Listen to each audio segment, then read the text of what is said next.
Yes, sir. There might be an upload delay, but I don't see it on the materials page yet. Okay.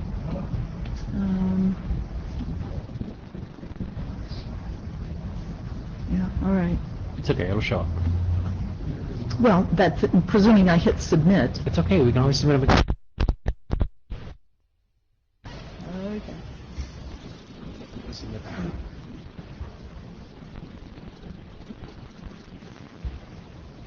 Okay. Okay.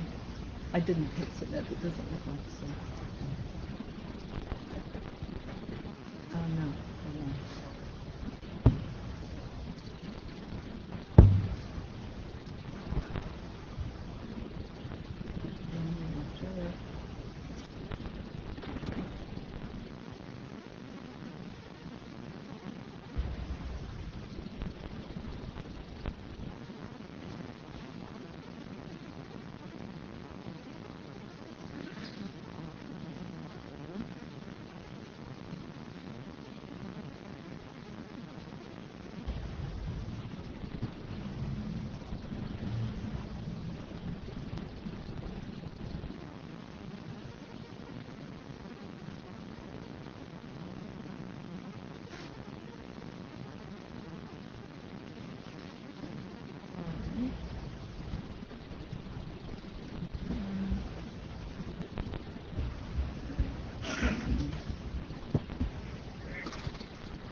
Good morning. Welcome to the IETF 92 in Dallas. This is the Sidr working group. If you think you're in some other group, you're in the wrong place and you should move. If you're here for Sidr, that's great.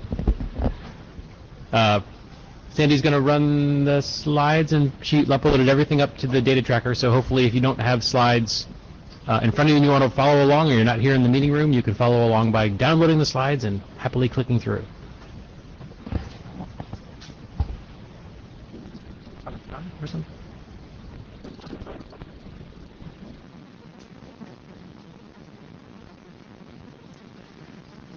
You?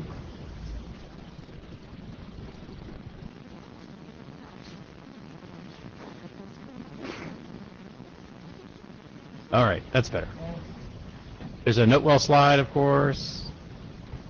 Yep. There you go, same old Notewell. Summarized, the major left eye chart. Where you can get all the stuff you need. Oh, we have a Jabber scribe. Carlos is Jabber scribing, I think. Carlos, not in the room.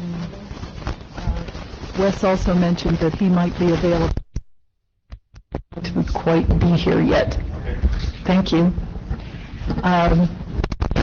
Matt Staker, he says for some definition of the word volunteer, but he is also a presenter, so we need someone to volunteer. You can speak.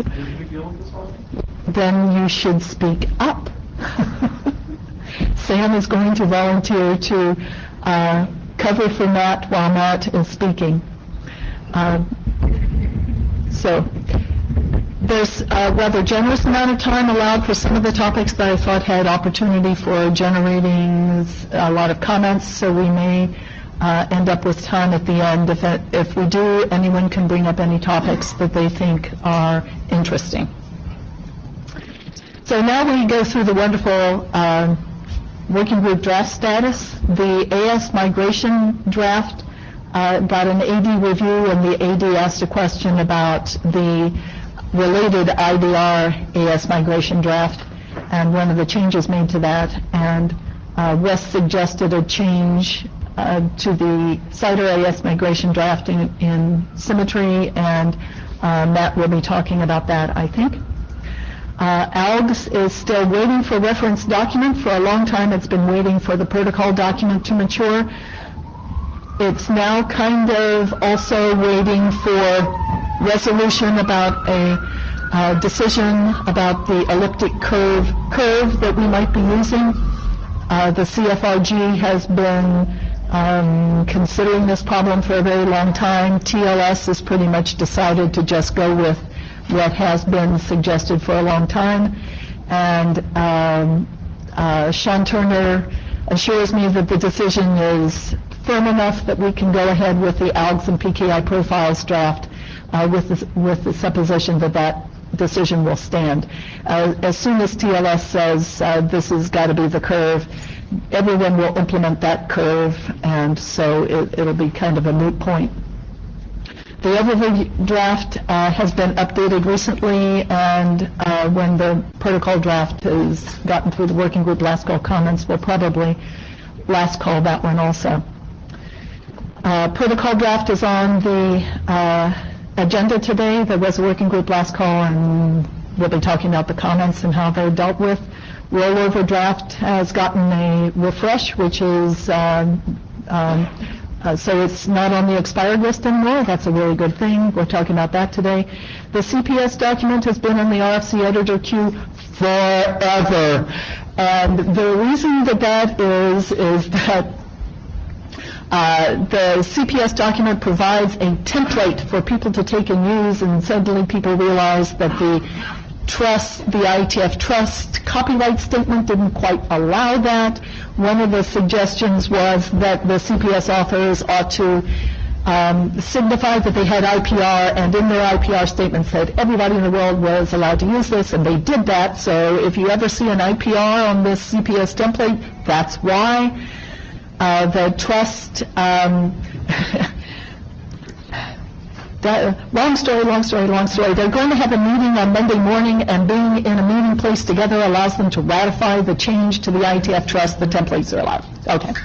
Delta protocol we're talking about today, use cases, is active, got a refresh in December.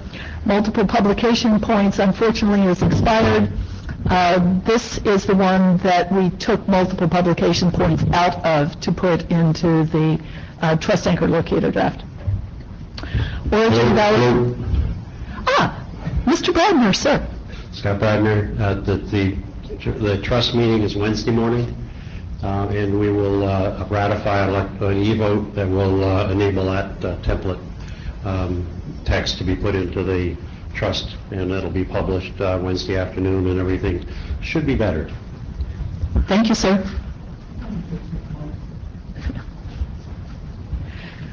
Origin validation signaling, as John Scudder reported in his report back about the IDR comments on that draft, a new version is needed, and so that's in the hands of the authors.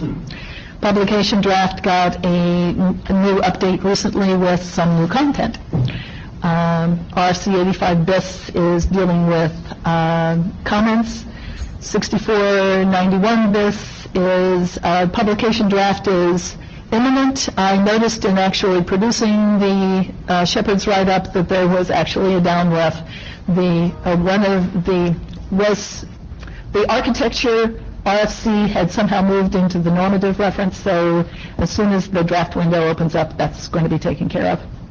Out-of-bounds setup recently expired.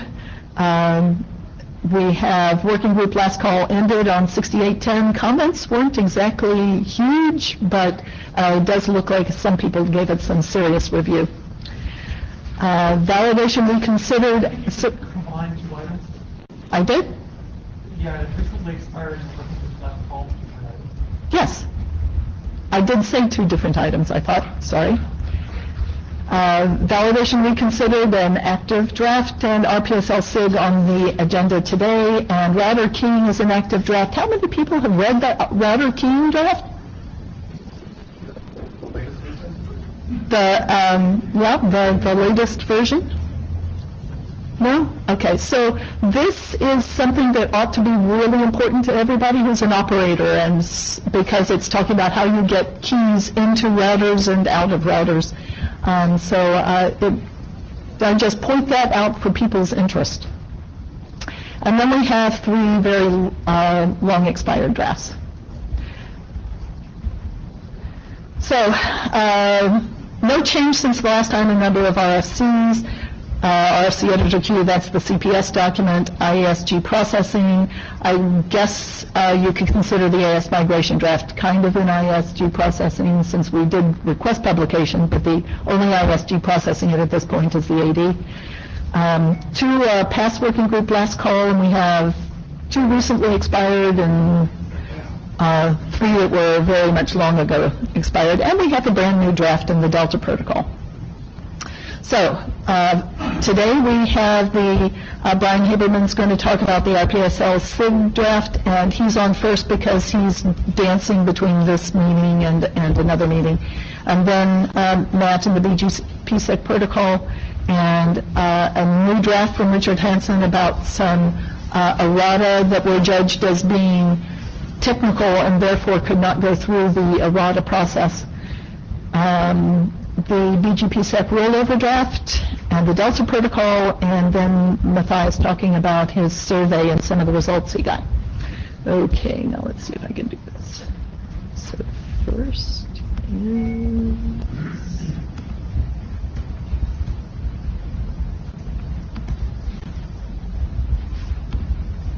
Okay. Do we have a... That's your handheld. It's off Okay. now.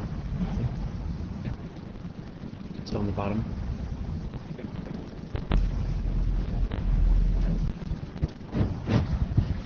All right, good morning. Wait, sorry. Just for all the rest of the presenters, stay inside the pink box on the floor. Thank you. Dan, I'm gonna get that. Get away.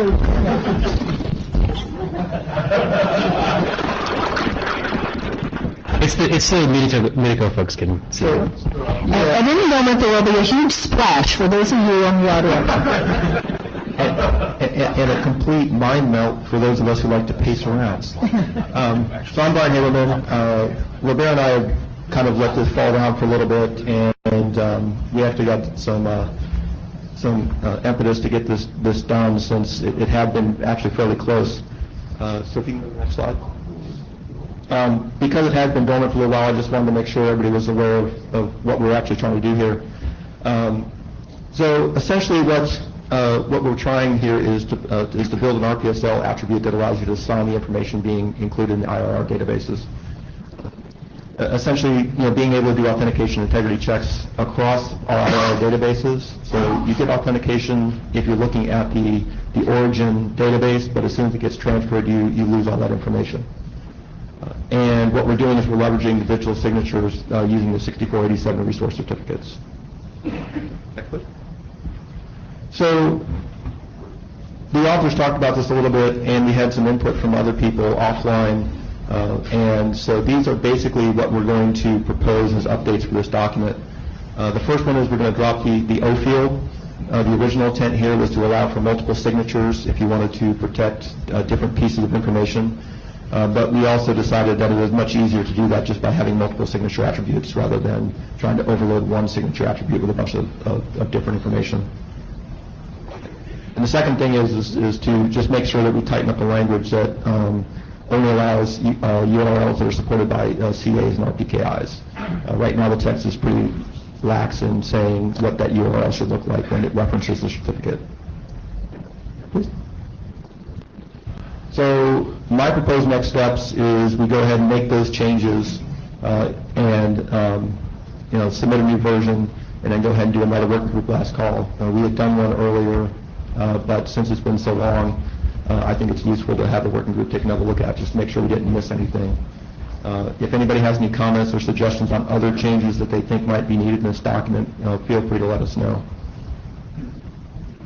Questions, comments?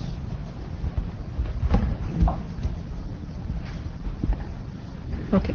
Thinking really hard.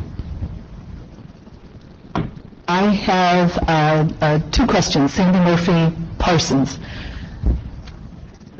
So the RIPE region has a IRR RPSL-based database, and they have a trust model for that database. I think APNIC does as well. Is there a thought about maintaining the correspondence between the things that are allowed and disallowed in that trust model and the things that the signatures permit? And the authorization and authentication that the signatures provide. That's actually a topic I don't think we've had discussion on. Okay. I know that Robert he feels very comfortable with with this particular structure as it deals with write information. I'd be interested in anybody else who runs IRR databases that would have a different view of that. Okay. So the second question I have is somewhat related. It is not common in the IRR world to follow the trust model that RIPE and I think APNIC follow. Do you think that these signatures would provide a substitute for them following the trust model? No? So is this going to add something to IRRs that they haven't previously instituted themselves? It adds the additional functionality. Yeah. The feedback that we had gotten when we first started this document is that this was something that they felt they could use. I'm sure there are other operators who may have different opinions, but I see a lot of people now who may have opinions. I'm David Butchers, Internet Society. Well, the RPSS, the system that currently provides security for RPSL IR database, it's on another site, right? So it's on input, and it's completely obscure to third parties. I mean, third parties cannot judge whether the object was injected correctly or put in the database or not, right? Yes. This thing allows third parties to validate, to check the validity of particular objects. So I can see that those two models can coexist. So you can still follow the RPSS rules to create an object in the database or update an object in the database, still allowing third parties to validate. My question related to this is, for instance, in RPSS model, for route object to be able to be put in the database, you require authorization both from the INetNum object owner and IS outnum object owner, right? So do you plan to maintain the same semantics here? Like for route object, you require two signatures, or if only one signature is present, you will reject this. No, there is not an intent to have two signatures. What we're mandating is that you're using the 3997 extensions that already include that information in the certificate. I understand that, but if you have a route object, for instance, right, so you have only one signature that just signs this object, is it considered to be enough? Or if you follow RPSS model, you require two signatures, both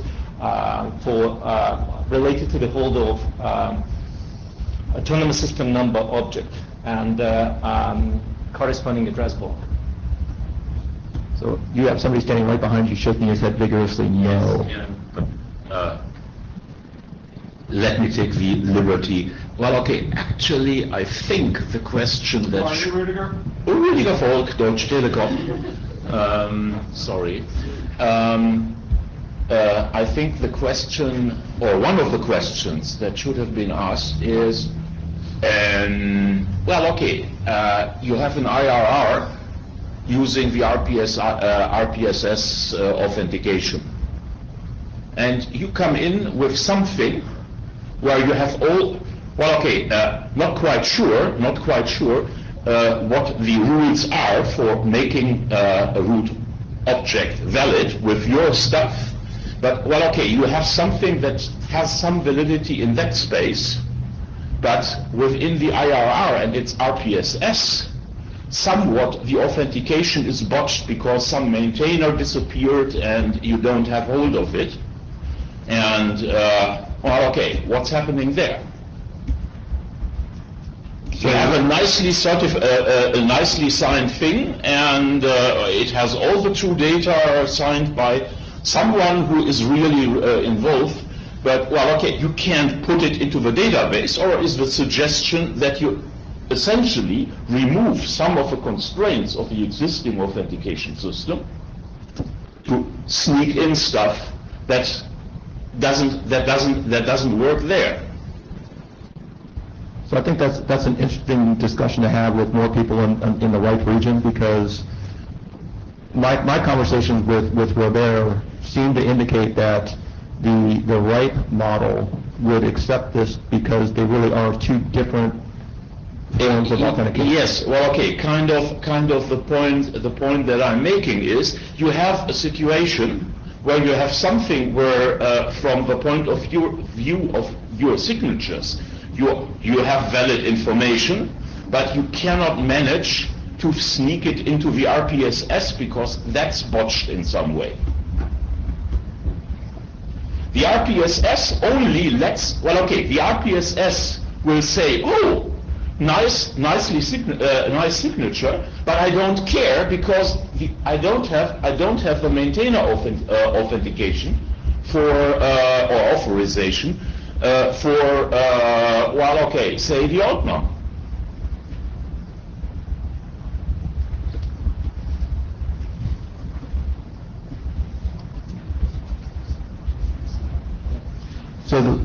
So I think that's going to be a topic of discussion to figure out if there is an issue here with the authentication models.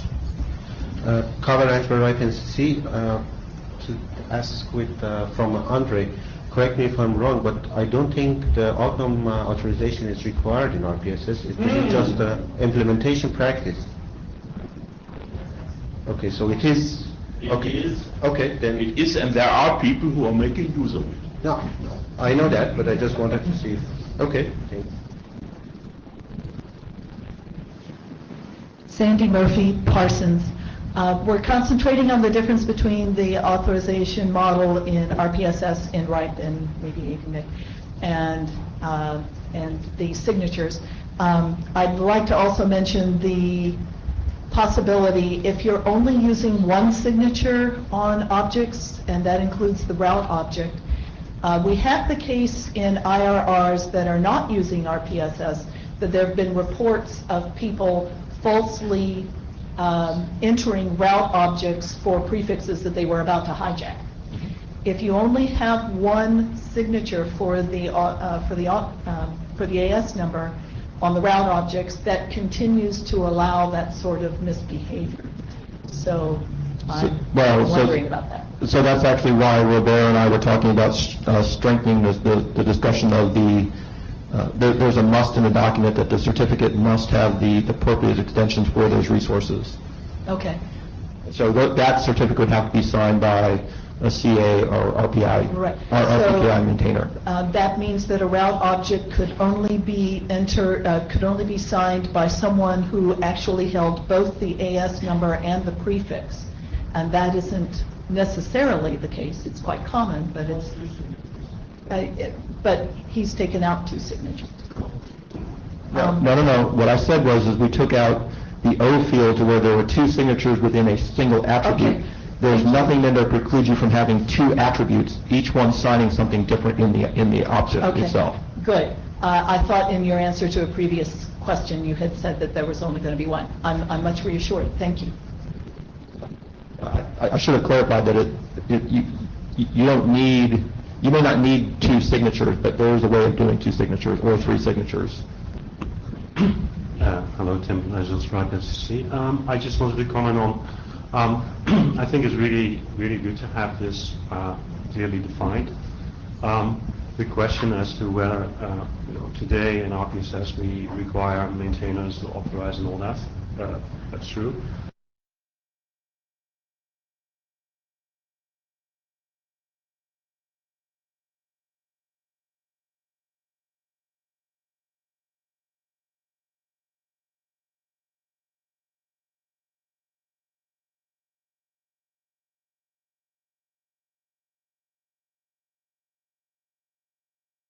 I think having defined this allows for a discussion there, a discussion that we cannot really have right here, right now.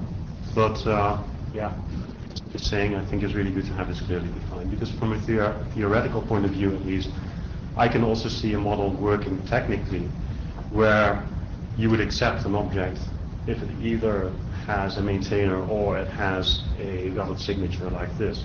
Technically, whether you want to go there is, I think, another discussion that needs to be, that needs to happen in another group. Okay. Okay, thanks. George Michelson from APNIC. I like that you're doing this work, that it's woken up. I like that it's going to get some mind share and that it will hopefully go to last call. I'm a little surprised by the tenor of some of the conversation here, because it feels to me like this is a document describing a technology, a process for understanding the application of signatures and cryptography over these objects, and the praxis, the things that people choose to do, and the questions of should it be 1 sig or 2 sig, or exactly what objects are signed, I feel is a different conversation. This is a document that says, were you to want to apply RPKI certificate outcomes to these objects, this is a basis for the structural definitions of what you have to do, how to canonicalize the data, and how to interpret what you're seeing in terms of the signature applications. I like that. So I understand there's a discussion around, but what do we want to do? But that's not quite the same as how would we represent it if we were going to seek a representation. That's why I like what you're doing. It's about the representation. Well, that's how I read it anyway. All right, thank you. Steve? Steve Kent, BBN. I went back and just looked at the repository RFC, and this is actually in conflict in a minor fashion, because the section 2 of the repository structure RFC says that all digitally signed objects that can be verified with entity certs issued under the CA are in the repository. Yet this is a collection of things living. So router certs are fine, they're there. Okay, thank you. Any other comments? Great, Okay. thank you. Matt is next.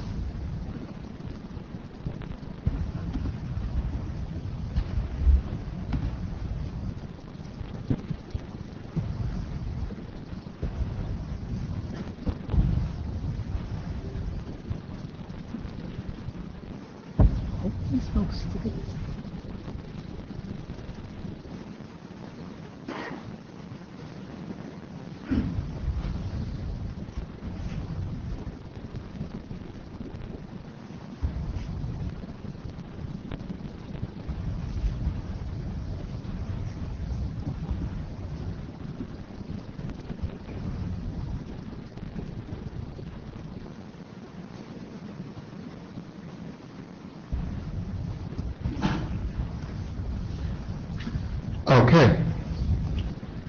So, I am Matt Lipinski, and this is the post-working group last call discussion of BGP-SEC protocol. Next slide. So, working group last call was held this past February. Thank you to everyone who provided last call comments on the list. The review that we got was very, very helpful. Goal is that the next version of the document should be ready to ship to the IESG. Next slide. So today what I'm going to do is go over all of the comments that we received in working group last call that somehow change either our normative changes or change how someone would implement this.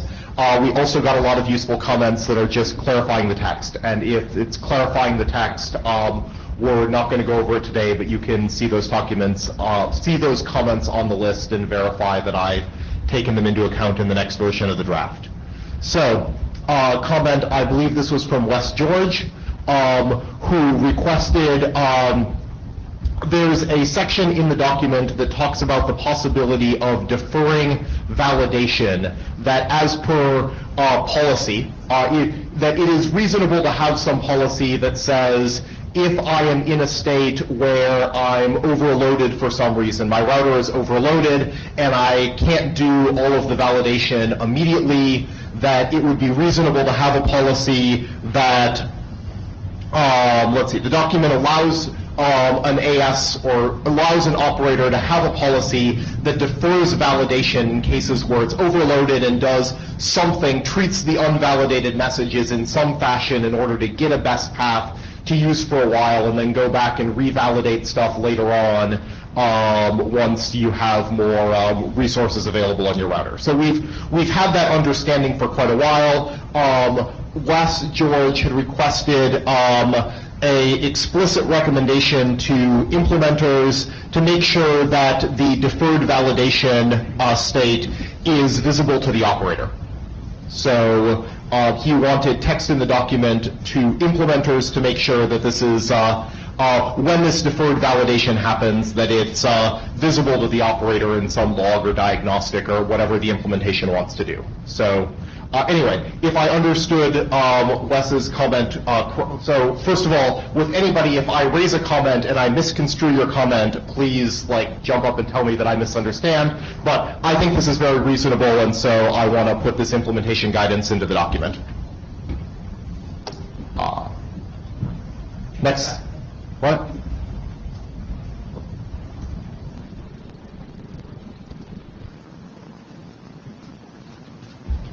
Sriram missed. I'm just wondering if it is per update logging or saying that I'm going into a deferred mode now and I come back out of it at this point. So I think that level of specificity is something that I would like not to have in this document. What I'd like to have is just a sentence or two that calls attention to the implementer that this is something that they need to make sure is visible, and exactly how they decide to make it visible is of course up to the implementer, but I wouldn't want them to miss the fact that this is really something that they need to think about.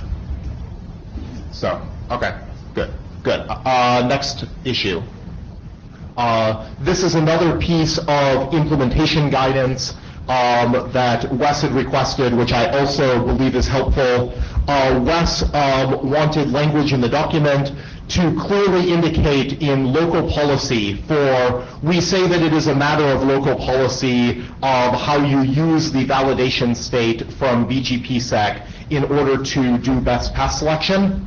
And Wes wanted to, again, put a note to implementers that local policy regarding the use of validation state may depend on the ASN from which a route is received. That is, that one, it is possible that from the current text, an implementer might reasonably believe that there was a uniform policy for how to treat validation state for best path selection, and Wes wanted a sentence or two in the document to make it clear that use of local policy with regards to validation state, that's per ASN. Per session. Per session. Yes. Okay. So, Rudiger, are you saying that this is? Yeah. It probably, if I have several sessions around the globe with the same AS, there probably are good reasons for having different policies once in a while. If I have two sessions on the same box, it may be unusual, but well, maybe having the two sessions actually has a reason that is unusual. Okay, per session. Wes George, I just reread my comments from the email because I couldn't remember exactly what I was suggesting here. It's actually more we had a previous discussion about the idea that there are certain cases where something's broken and we need to out of band say this is broken, we need to compensate for it, or I know that this certain ASN has been pushing out garbage, I need this route for some reason, and therefore I want to bypass the fact that it's validated.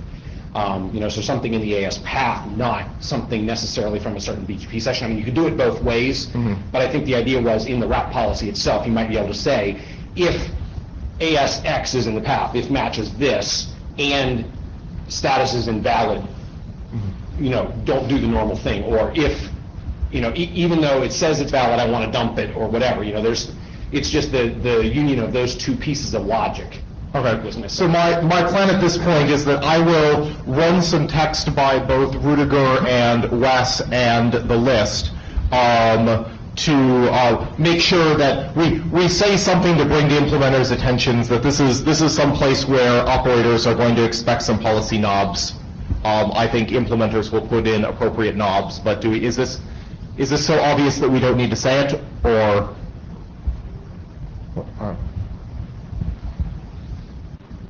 I think actually it is obvious. we are expecting from the vendors that we can define per policy per session in whatever strange ways we desire, and we may have very many strange ways we desire. John Scudder. Yes, it's incredibly obvious. That said, every time I think something is so obvious that I don't need to say it, it turns out I needed to say it, so you might as well. Okay. We'd like to say no implementer would be so stupid as to not give us the policy knobs that we need, but we don't want to make some statement. We don't know who in the future will be implementing this, and Randy Bush, IJ, this discussion makes clear that our heads are misplaced. Wes is confusing two things. One is the documents in other areas say that you can specify for a peer or for a set of prefixes whether the markings will be placed on the received path. That is different from deciding to apply policy to decide if the AS path has 666 halfway down it and it's your mother's birthday.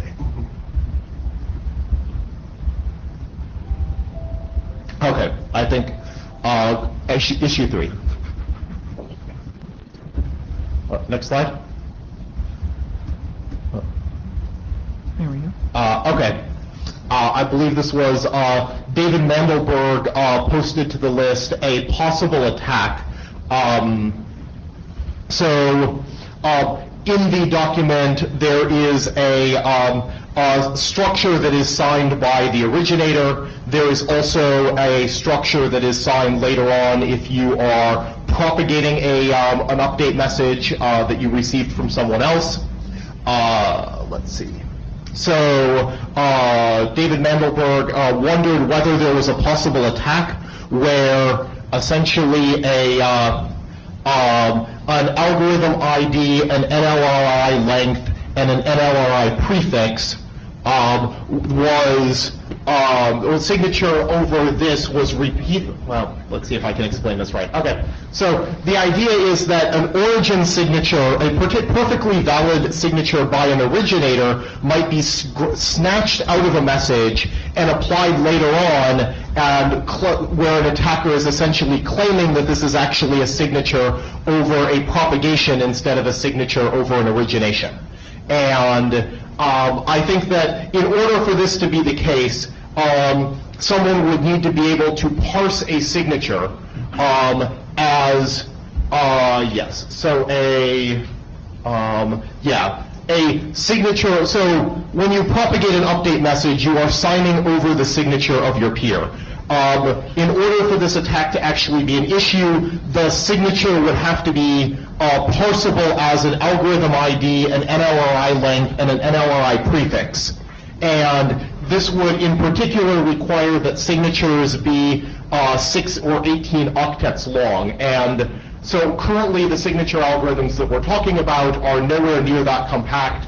I think it is unreasonable to expect at any point in the future that we are going to have actually secure signature algorithms that produce signatures that are that small. So I don't actually believe that this is an issue or a real attack, but I appreciate I think it was worth having this discussion on the list, and I think some text in the security considerations to clarify that this attack is not really an attack is probably a good idea. But based on the outcome of the discussion on the list, I'm comfortable that this isn't actually something that we need to worry about.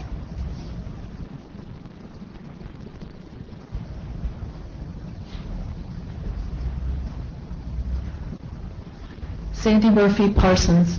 I agree. I don't think that there's actually a security considerations here, but I'm wondering if some way of distinguishing the two types of signature blocks would be useful to people who are doing TCP dump or BGP dump or trying to analyze the packet stream and decide what's what.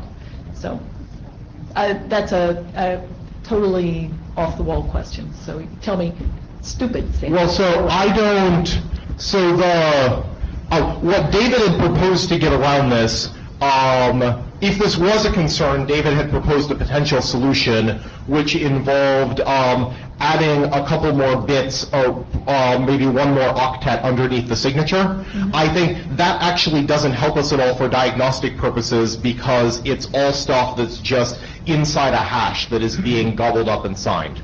So I think that it would not actually, David wasn't actually proposing that we put anything different on the wire, Right. just that we change what it is that gets hashed. So I don't think it would actually be useful for diagnostic purposes. Right. I think I was suggesting something on the wire. Oh, on the wire. Okay. Yeah, no idea. So what if you the have a position concrete of it is proposal- Sufficient, but, Yeah, so if you have a concrete proposal for something that you'd like to be on the wire that's not currently on the wire, please send it to the list. okay. Randy Bush, why not just put the Affy-Sappy on the bloody wire? Wait, so this is a different issue.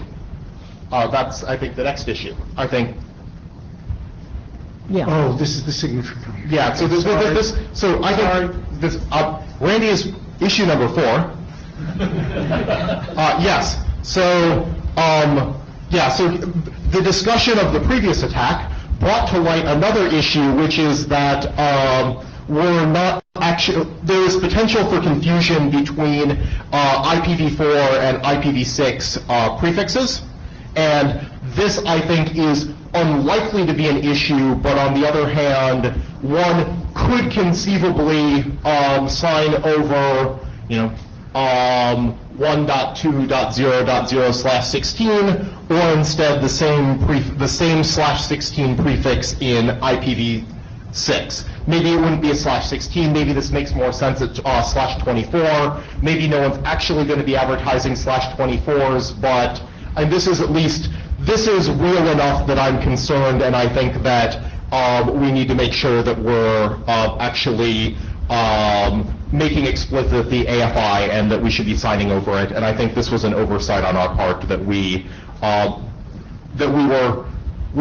in some sense, we're trying to infer the AFI from context because we didn't think this through, and I think that's bad. So the AFI, I believe, should be explicit, the address family, and I propose to change that in the next version of the document.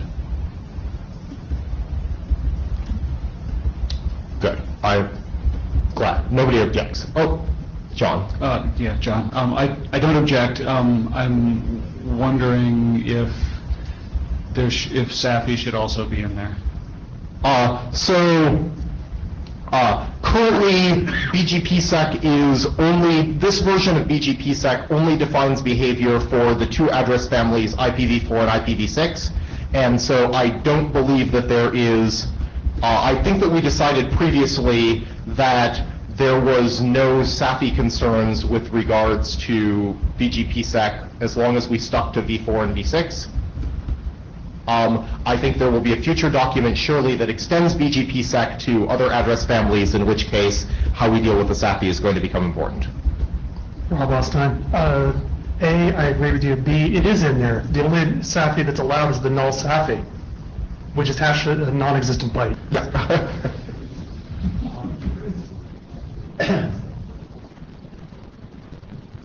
Doug.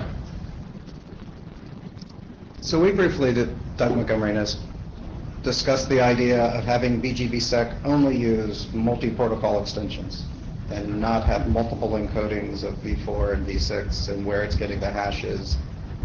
We're already changing the path. We're changing enough that saying that when you're doing BGPSec, all NROI is carried in the multi-protocol extensions would simplify things, and there's AFI sitting there. You could actually describe the hash with many fewer words.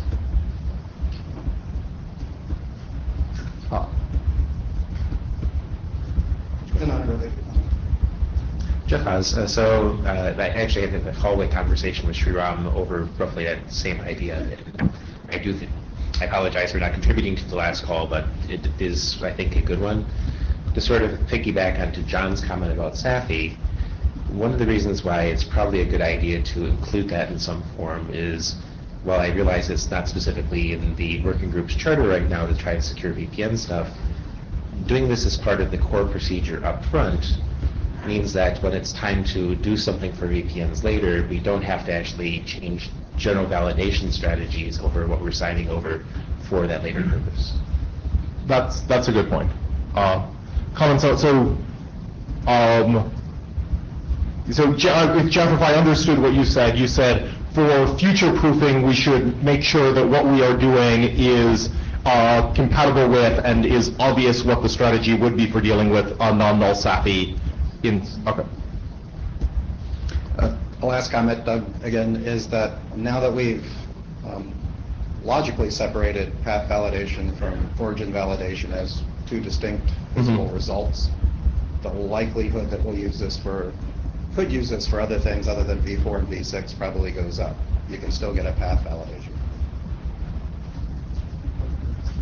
Jeff, once again, to sort of tie up the SAFI idea for the non-MP case, pretty much every bit of code on the planet treats the non-MP version as IPv4 unicast, as if it was transmitted in MP anyway. For common procedural stuff, I would actually recommend instead of treating it as 0, treat it as the one SAFI, and even in that case, you're still consistent, even if it's transmitted in a different part of the packet. Rob. Yeah, Rob Wallstein again. I wasn't kidding when I said that in the RPKI stuff, it's null SAFI. There's actually, John commented to me privately that there is no such thing as null SAFI in BGP. There is in the RPKI. The 3779 extensions, the SAFI is an optional byte. Okay, and currently the RPKI has deployed, that byte is required to be absent. Now, this is not a major big deal, but you're going to have to come up with a mapping if you're going to, include SAFI, because currently there is no SAFI. Okay. That's a good point. Actually, so can you toss up the next slide? I believe this is the next. No, actually, jump to issue 6, just since we're talking. 7? Sorry. Okay. So this was actually something that came up in a separate discussion that was not directly related to the last call, but since we're hitting on this now. So it was proposed on the list, and this is probably what triggered the discussion at the microphone, that for BGPsec, even if you're doing BGPsec just for IPv4, maybe we should just require everyone to use multi-party extensions, and maybe we should just always put our NLRI in the multi-protocol reachability extension for BGP. Maybe we would make our lives easier if we just said uniformly all BGPsec speakers shall advertise that they support multi-protocol extensions and put the NLRI into this attribute regardless of whether or not it's IPv4 or IPv6. Even if you are only sending IPv4 to this particular peer, you're doing BGPsec, you must be reasonably smart, just do multi-protocol extensions. 4760. So I don't know whether or not this is a good idea personally, but I wanted to get the room's opinion on it. We've heard several people in favor at the microphone of just require 4760 and let's do it all uniformly in MP reachability. If anyone would like to speak against this idea, now would be a great time to go to the mic.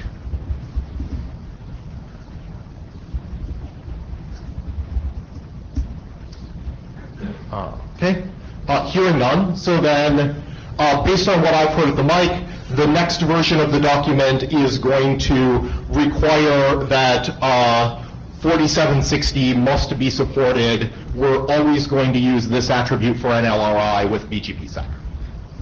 Can you pull me back to issue 5? Okay, so NLRI trailing bits. In BGP and also in multi-protocol extensions, both of these documents say that any trailing bits in an octet, if you're doing a prefix where you're doing something /15 and you have trailing bits after the significant bits in your prefix, that it is irrelevant what those trailing bits are before you get to the octet boundary. This is bad for ambiguity with regards to digital signatures.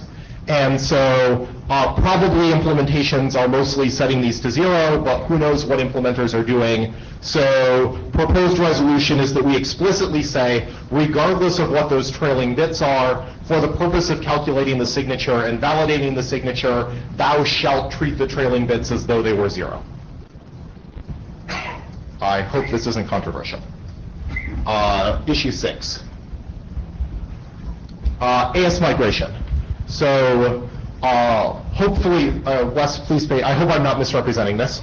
So in the Sidr AS migration document, there is a procedure defined for how a BGP sec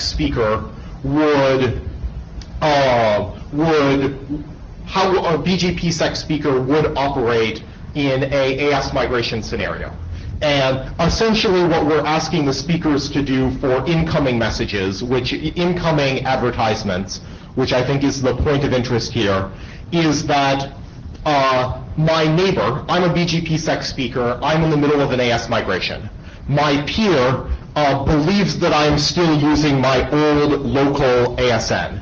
So my peer is going to sign towards the old ASN because BGP sec signatures include underneath the signature who it is that I think I'm sending this to. So therefore, when I, as the migrating router, when I receive this, it is signed towards the old ASN. I am then going to generate a new signature that signs using a key for the old ASN and signs towards the new global ASN. And because I don't want to change the effective length of the AS path, I'm going to set the pcount field to be 0, which we had discussed previously. I'm then going to attach this signature to an update message that I send via IBGP to the rest of my network. So the issue here is in BGPsec, one does not typically, and the text in the current BGPsec protocol specification indicates that one does not typically attach new signatures when you receive an update and you are sending this update on to your IBGP peers. It is unusual to attach a new signature. And so in order to if we believe that AS migration is doing the right thing, and I believe, personally, I think that AS migration is doing the right thing. And therefore, what the BGPsec protocol document should do is make explicit with a reference to AS migration that there are cases where you would, as an implementation, attach a new signature to your IBGP peer. Jeff, so another way to look at exactly the same behavior is that you're applying this second signature on ingress. So you learn the route, you basically sign it, stick it in your address in as if that's way, and then the rest of the procedure is just handled. Yeah, that's actually, I think that's better. So yeah, and this is it is normally one would not add a signature on ingress, but I'll put in the I will note that in the document and point to the Sidr AS migration, and hopefully we all believe that AS migration is specifying the right behavior here. So, okay. Any other comments, or I think we have a way forward. Does that make sense, Wes? So, Jeff, if you wouldn't mind just sending something to me so I can make sure that the right changes are made in AS migration so that that's clear, because I think you're right, that's the right way to do it, and I don't think it's covered in the right language there, so I need to make a minor change there. The other thing that, Alvaro, do you want to bring up your other comment about AS migration as it relates to this? We were talking about this yesterday, and this is escaping me. Well, yeah, there was some specific detail.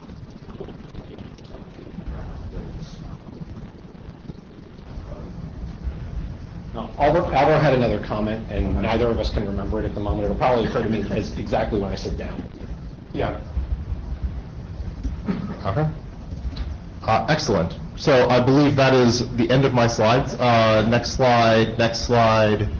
Moving forward, I believe this captures all of the comments on the list that would change the way someone would implement this spec.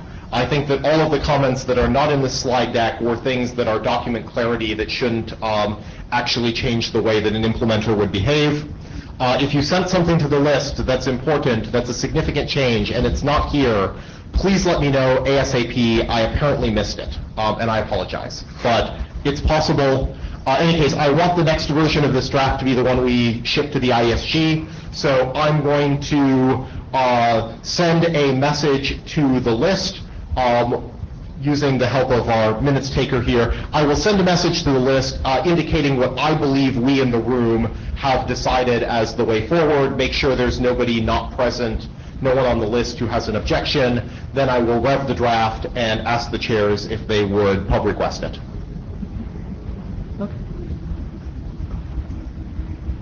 One more.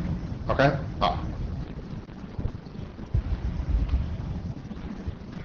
Sriram list, if we can go back to the issue 5 slide, please. So are we now saying that IPv4 or IPv6 prefix on the wire should be expanded out to the 4 quads? No, we're not saying that. What we are saying is that if there are trailing bits in the representation, if there are bits between, so with your, when I have a prefix, let's say for convenience that it's I have 7 significant bits, and then, it's a slash 32 minus 7 is 20, I'm just saying 25, whatever. 17. So, yeah, 7, whatever. Anyway, the math is not important. But I have like a slash 17, or whatever. Anyway, but I have some odd number of bits, and then I'm going to do, say, a slash 17 that I'm going to route on. That there are some additional bits in the octet between what is significant and the end of the octet, because everything is on octet boundaries. And so those extra bits are the ones where the specification says it doesn't matter what you put after the significant bits and before the octet boundary, it doesn't matter what you put. And what I'm saying here is that implementations will behave as though those bits were 0. So I'm not saying that we change anything on the wire. Nothing on the wire is changing. It is just the interpretation for digital signatures is you will pretend that those trailing bits are 0 when you calculate your hash. Right. So when you sign or verify, so not on the wire, I understand. Oh yeah, I'm sorry, I misunderstood. I thought you were saying. No, fine. My question went both ways. Okay. So thanks for clarifying that. But while just while signing or verifying, you expand out the IPv4 to 32 bits and the v6 to 128 bits and set all the trailing bits to. No, that's not what I. No, while verifying, not on the wire. No. So that's not.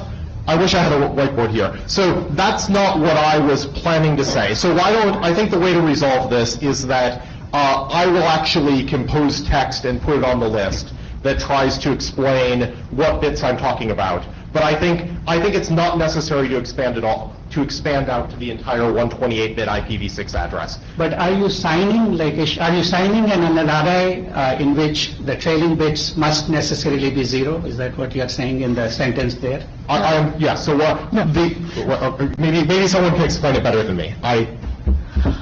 All this says is that when you are verifying a signature, you take those bits in the octet representation of the prefix that are beyond the end of the prefix, and you presume that those are 0 as you're doing the signature verification and as you're producing the signature as well.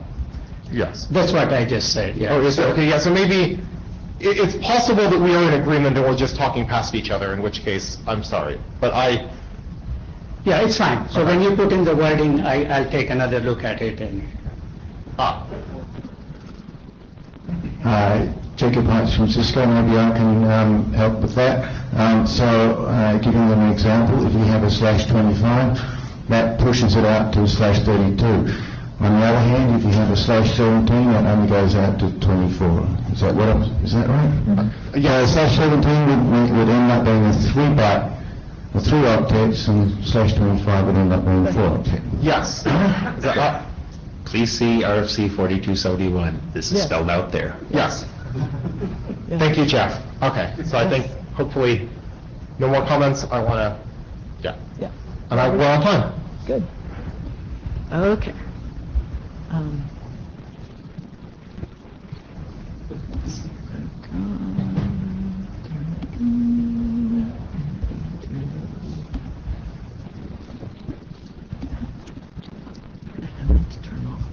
Feels like I'm stepping onto a trapdoor. Hi, everyone. My name is Richard Hansen. I work at BDN, where I recently joined the RPKI team. Being the new kid on the block, I got to take care of this little task on our to-do list. So what is it? Next slide, please. As the title implies, this is a BIS of RFC 6487. That RFC it talks about the certificate profiles for resource certificates. So what's new in this BIS? As any good BIS should do, it incorporates the 3 verified errata and the update RFC, but it also includes a couple of new changes, where by new I mean that they're actually quite old because they were originally submitted as errata, but they were deemed substantive. So why a BIS? I figured that when this is all done, it would be nice if implementers only had to consult a single document rather than 3 different RFCs plus errata. But I'm not married to this. I'm fine with changing it to an update if that would be logistically easier. Next slide, please. So I want to talk about those 2 new changes. The first one is an inconsistency in which certificate extensions are allowed to be in these resource certificates. Sections 1 and 8 are very clear. They say no certificate extensions other than the ones that are specified in the document. However, section 4.8, which talks about the certificate extensions, says if you happen to encounter an unknown certificate extension that happens to be non-critical, you may ignore it.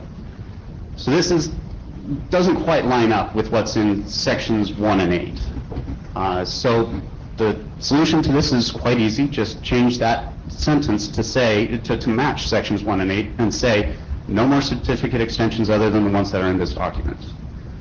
Now, we believe that nobody is currently putting in extensions in certificates beyond the ones that are in this document, so we don't think that this will actually have any impact anywhere. So this errata was submitted about 3 years ago. There was some discussion on the mailing list at the time, and there were no objections. Everybody seems to be like, yeah, that's good. But it was deemed substantive, and so here we are. Next slide, please. So the second one is a simple underspecification for the authority key identifier extension in certificate revocation lists. Section 5 says that CRLs must have this AKI extension, but it doesn't say how to format that extension.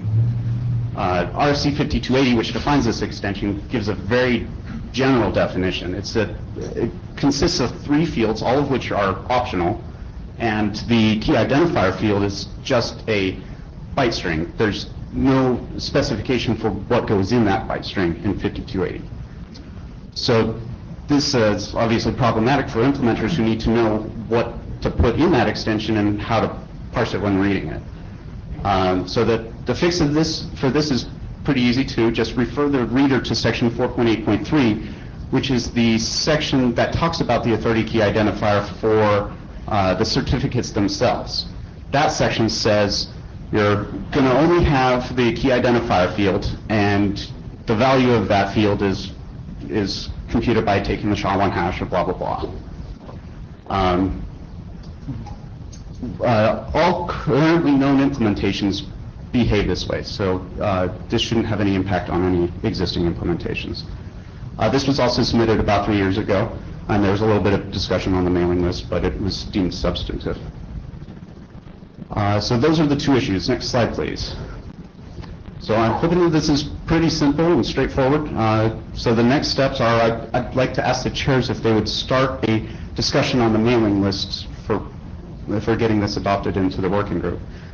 And assuming that there is interest, then one issue that we'll have to consider is what to do about the BGP-SEC router certificate profile draft that's currently in the works.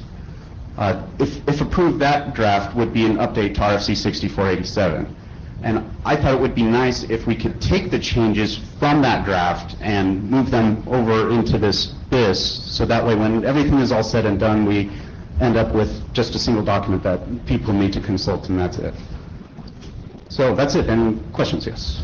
One nit in one of the changes, sorry, Rob Ostein, Dragon Research Labs. The bit about EKU, the change there, extended key usage, is slightly overspecified.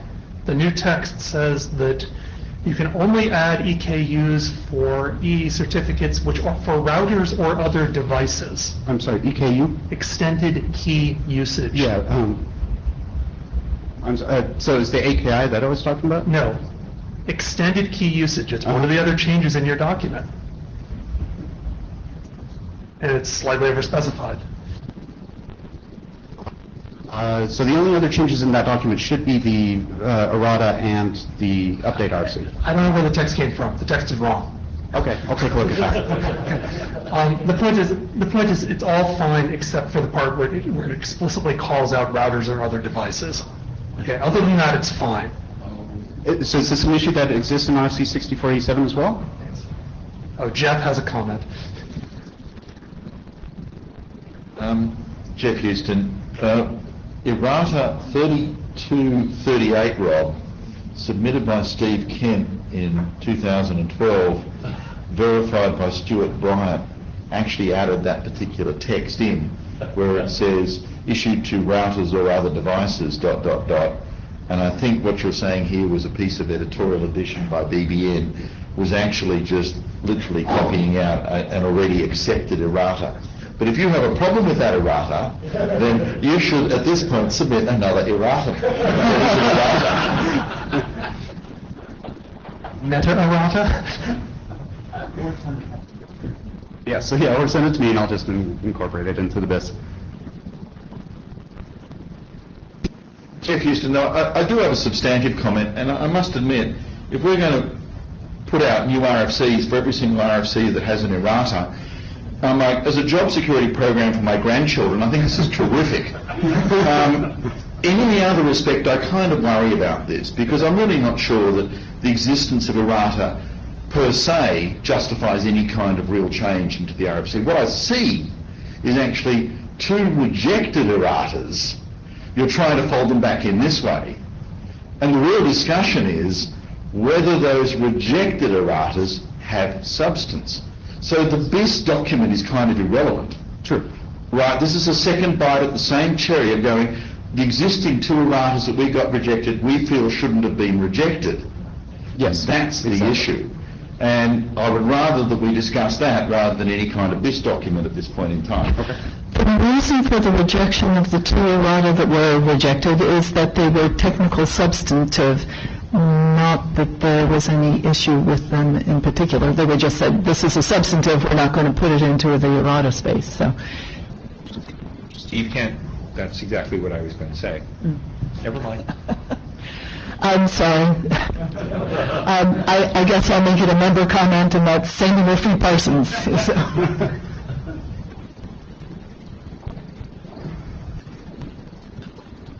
Jeff Houston again. I'm not going to take that on spec, Sandy, because that's not exactly true in the errata notes. The second errata, 3174, the discussion on the mailing list, on the CIDR list, concluded that this errata should be rejected, although there appears to be an issue that may need addressing through new errata or a revision to this RFC. So not ipso facto, this was a substantive point that needed an update or an errata. It was, this is an open issue that is unresolved as a proposed errata. So when I read... Sandy Murphy Parsons, I withdraw the comment, I was wrong. When I read that email that you're referring to, I couldn't find any corresponding discussion on the CIDR mailing list that could be in reference to. I didn't see any discussion where it was rejected by the working group. So I saw that line, and I was wondering if that was a misunderstanding on the part of the, of who was reviewing it. EDs never make mistakes. We all know that. Any other questions, comments? Okay, thank you for your time. So I think Tim's next. Tim? You're next.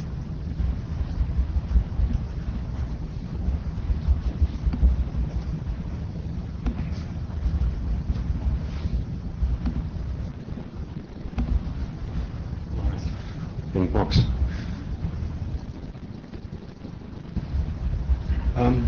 Okay. Well, we can skip this slide, I suppose. So I'm here to give an update on the work that we've been doing on the Delta protocol. So it's been accepted recently as a working group document. There has not been an awful lot of discussion on the mailing list about there were not a lot of questions raised, but I want to go over them anyway.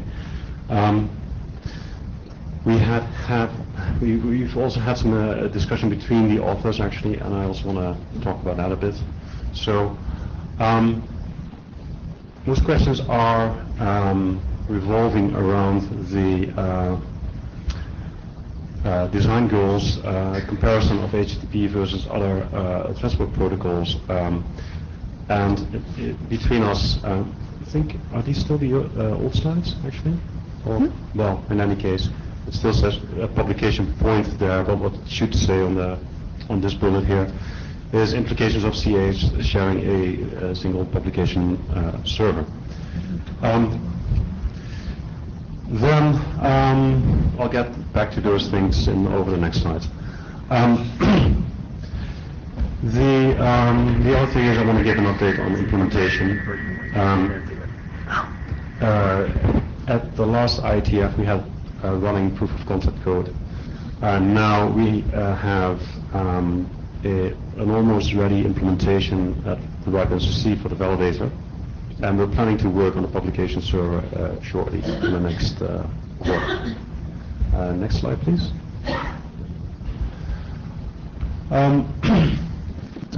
So, what was the design idea behind all this? Well, we would like many CAs to share a single publication server. You could, in a sense, compare this to having a recursive rsync kind of functionality. This is something that we use today already, so we need to keep supporting it. I don't want to really go into the details unless people really want to have that discussion again, but we had some concerns about the scalability of rsync in a recursive mode. So with this protocol, we wanted to make sure that scaling was addressed in a different way, and in particular, we wanted to minimize the dialogue between relying parties and the publication server itself. Sandy, you're looking at me. No? Okay. I thought you had a question. No, these are the old slides, but it's okay. I'll just go through them. Right. The differences are not huge. I could try to pull them down if you would like. No, maybe, well, might be a bit too disruptive. Let's carry on. Okay. The other design goal here is, well, we are particularly looking at HTTP as a primary transport protocol because, well, we feel that it's an industry standard. There are many implementations to choose from, both on serving content but also on retrieving it. And plus the ability to use existing content delivery networks out there is something that we value. But even if one doesn't want to do that, there are a lot of caching servers out there that you can use locally, so you don't have to source this out to commercial vendors. You can do a lot locally as well. Next slide. Yeah, I kind of mentioned this already. HTTP, there are a lot of libraries in a lot of different languages that can be used natively, whereas with rsync, there is really one implementation to choose from, and you tend to end up calling rsync from the command line, and you're dependent on whatever version happens to be installed there. The other thing, though, yes, also the client performance is important. In my view, it's less important from a scaling point of view as scaling the server side, so it's more acceptable to have more work on the client side. But of course, we want to minimize work there as well, as much as we can. Then finally, yes, we also want to avoid unnecessary complexity. That's something that I guess should go into any protocol thought. I'm bringing it up because, I mean, people have from time to time suggested things like, well, Delta, it looks a lot like versioning, and there's version control systems out there, so aren't they applicable? And I would say, well, the concepts probably are, but these tools provide a whole set of things that we don't necessarily need, and they may not be. Sorry? Next one. I touched the keyboard, I'm sorry. In my view, at least, we should keep the protocol really specific to the problem that we're trying to solve and version it very clearly, and not have something that has a lot of other things in there that you don't need. Another concern here was, and that will be shown on the next slides as well, we're building on the publication protocol draft as well for the data structures to avoid extra work there. So, next slide, please. So, a quick overview, Ghash. There are many CAs out there, many hosted as a service, but they're still different CAs. They hosted, I mean, like that the right ones you see, like other RARs provide a service to members where their CA is physically running, you know, in one implementation next to other CAs, but they're still different CAs. They can all publish their content through a publication server. Now that may be embedded, or it may indeed follow the document that Rob Olsen has worked on, and that follows his implementation. There may be a remote publication server. So CAs can send their publish and withdraw messages to this publication server. And then in this design, the publication server, well, currently it would write the content to disk and expose this using rsync. But, and this is where the slide is slightly different from the new version. In this protocol, we would write a notification file that's being pulled by relying parties. The notification file details on the next slides, but no, not yet.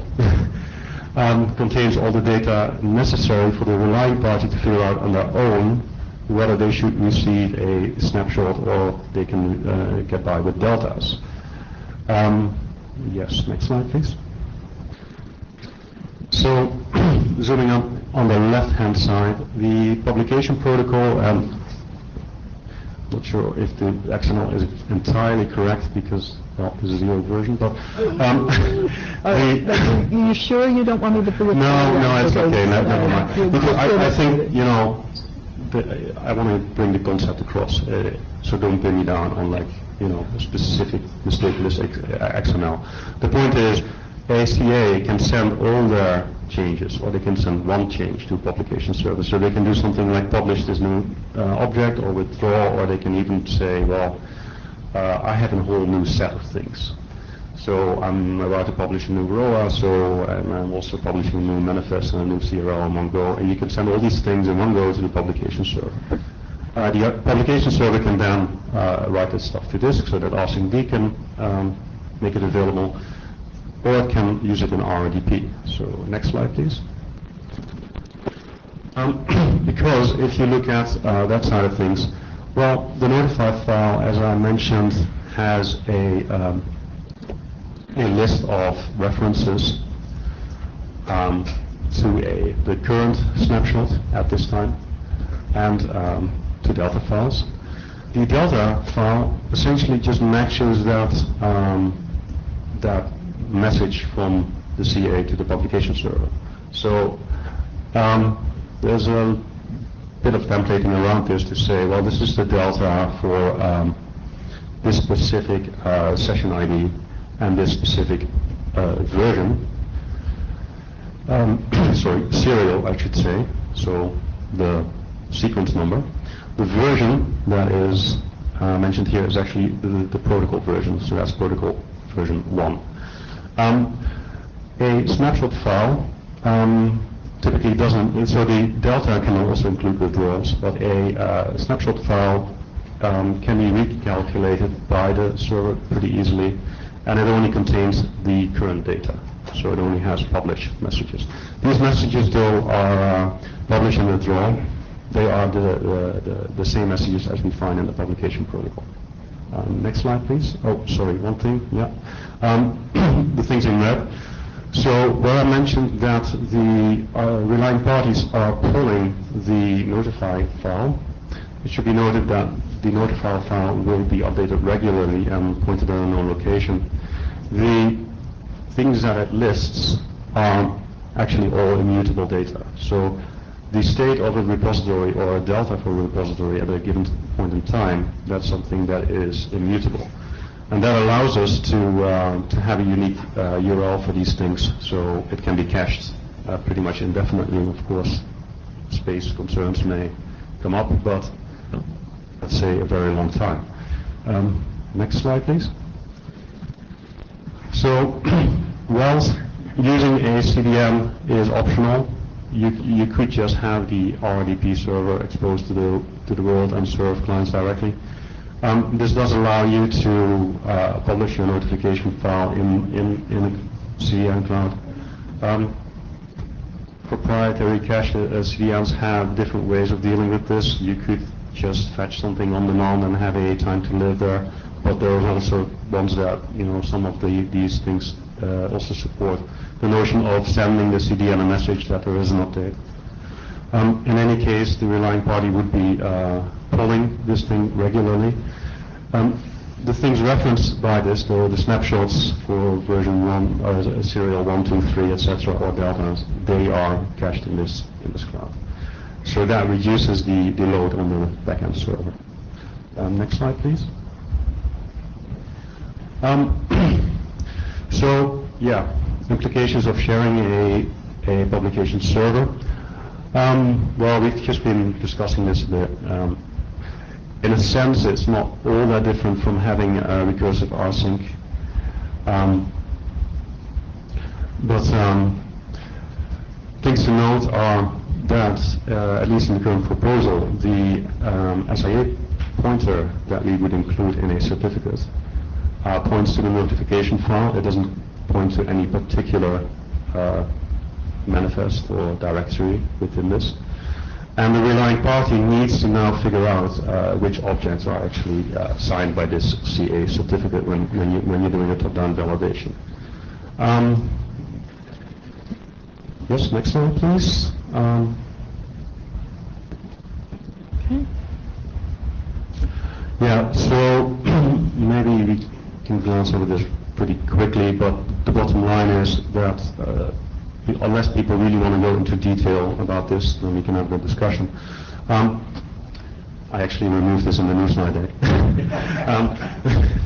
because I was afraid that maybe it was a bit too detailed for now, because we're still working on implementation and working out details, and then maybe it's better to report back on it. But there are no secrets about this, and if anybody wants to have this discussion in detail, we can have it.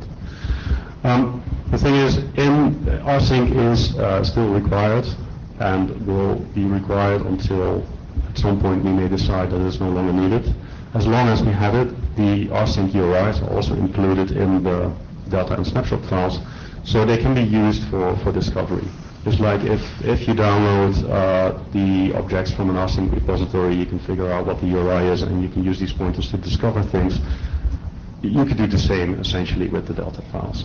There is a risk, though, here that that people lie about the URIs in the snapshot and delta files.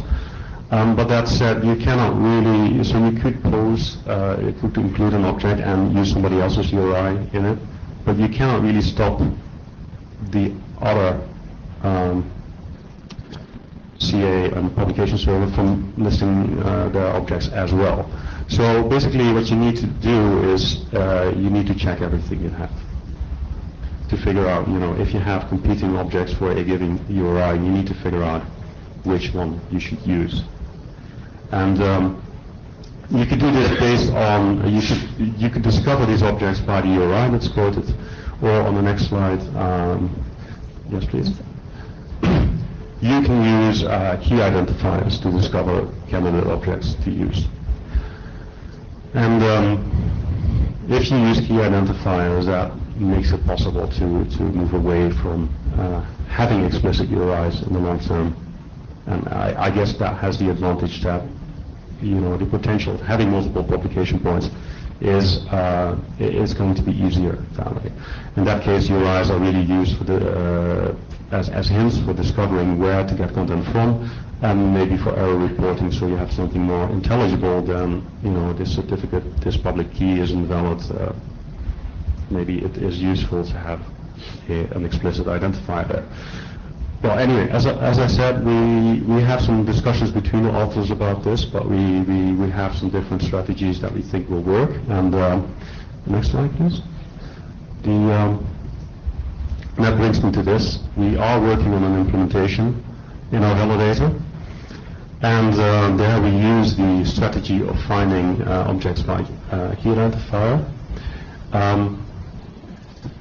We plan to describe this validation algorithm in detail as an informational document, at least to begin with, because I think it's useful to have some scrutiny, and if for no other reason, it's also useful for ourselves, because then new developers, we can actually let them read this document to understand how we do validation, rather than tell them go understand the code. We're still working on this, so any changes that may result from this, well, we can report back on it if we need to make changes to the protocol document. It's still a living document. We can do so. Well, if there are any questions about how you may want to do validation given this different fetch protocol, then maybe this can serve as an illustration on how to deal with it. Whether this should be something best practices, I think it's too early to say. I think you should only go there if you're convinced that there is really a best way to do it. As long as you think there's different valid ways of doing it, I would rather present this as an informational thing. Next slide. Steve can't beat me in. My one concern about your decision to do this as informational is that it is necessary to have a very crisp, clear characterization of what reliant parties must do to make all this work. And so it's one thing to say, here's how we've done it, and here's some implementation hints, etc. But someplace there needs to be a document which is authoritative about how this is to be done to be compliant, or otherwise we don't know what relying parties will do. And we can't understand security implications well enough under those circumstances. So I'm not saying this couldn't be informational, but somewhere we have to have something that's authoritative about this. That's my only observation. Okay. Yeah. Do you want to comment on this first? Rob Osstein, I mostly agree with what Steve just said. The only issue is we don't currently have anything like that for the existing fetch protocol. That doesn't mean we shouldn't, but it's sort of adding a new work item, and I'm not entirely sure that that's really part of this effort per se. It may just be that the working group also needs to do something describing the fetch and validation procedure in general. Yes. Yeah, I agree with Rob there. I think we can definitely look into this. Whether we should have all that text in the Delta Protocol document itself is, well, another question. I'm leaning towards not having it there and just keeping it clean as describing the protocol itself. But if we are going to include text there, then we need to be very, with instructions to relying parties on how to use this, then I think we should be very careful not to restrict relying parties more than we should. So that was a bit of the reasoning behind having a separate document and, you know, not being completely sure that there really is only one way to do this. In any case, maybe what would work best, if the working group agrees, is that we first do write a document up and we share it with the group and we take it from there. And then we can always see if we want to change the status or, if that works for you guys, that works for me. Okay. Next slide, please. Similarly, we are planning to do more than proof of concept, real code on the server side. We want to get started with that over the next months. So we want to do this as an open source effort. Our validator is also open source. Now I understand that not everybody will just go in and read the code, but I think it's good to have that. And as I said, if we find issues implementing the server side, then that is also something that will feed back into the document. So to me at least, it seems very useful to have a bit of an interactive, like an iterative approach where we work on the implementation of the validator and also the publication side whilst we're developing the spec, and so that any findings there can feed back into the spec. Next slide. I think it's only questions now. But yes, questions, comments. I should say that we're here all week, most of us, so we'll have follow-up discussions, but if anybody is interested, you can, of course, go to the list, but you can also talk to us in the hallways or wherever you may find us. So with that, I would say, any questions or comments on this right now?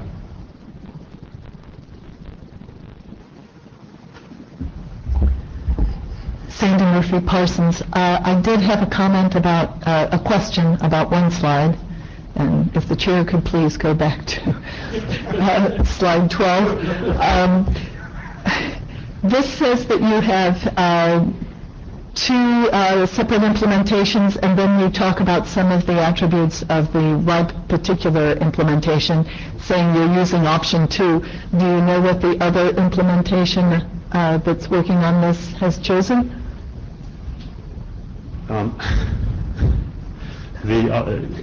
If there's another implementer in the room, can they answer the question? I think that's proof of concept, but let Rob answer that one. So these slides were wordsmithed at the last minute and missed a few nuances that I didn't want to beat Tim up about because we're already trying to get them in under the deadline. State of implementation is actually slightly asymmetric. RPKID, my toolkit, the server side is further along than the client side. So the CA side, it's not production grade yet, but it's basically there in terms of the core implementation. The RP side is a little better than Kludge, but it's not what it should be yet. At the moment, the way I'm doing it is basically a preprocessor that does all the fetches before doing any validation.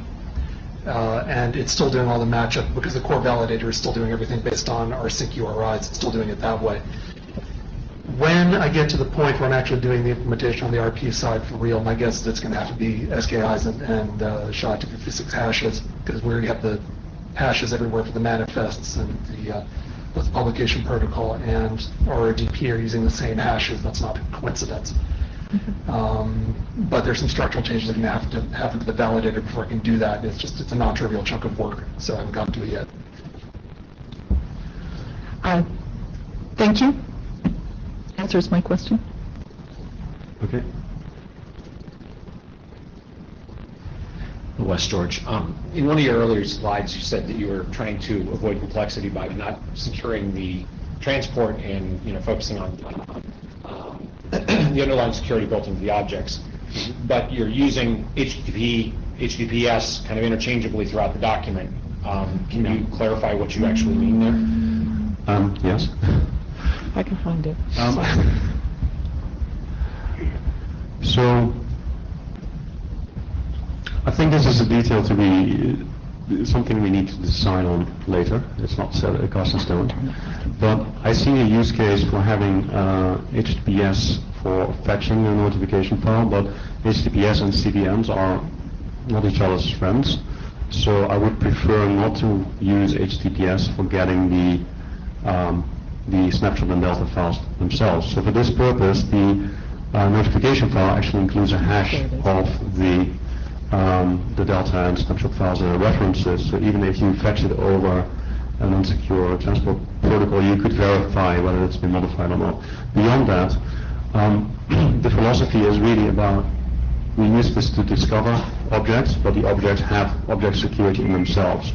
So this is also a remark that was on the last slide, what we're still working on in our validator is currently we discover objects. It could be through this, it could be through rsync, but we're kind of reluctant to trust withdrawal messages, for example, in the deltas. We won't just forget about an object because somebody told us to forget about it. We will double check whether it's actually been revoked or removed from the manifest. So whether the CA actually made an authoritative statement that I should forget about this object or not.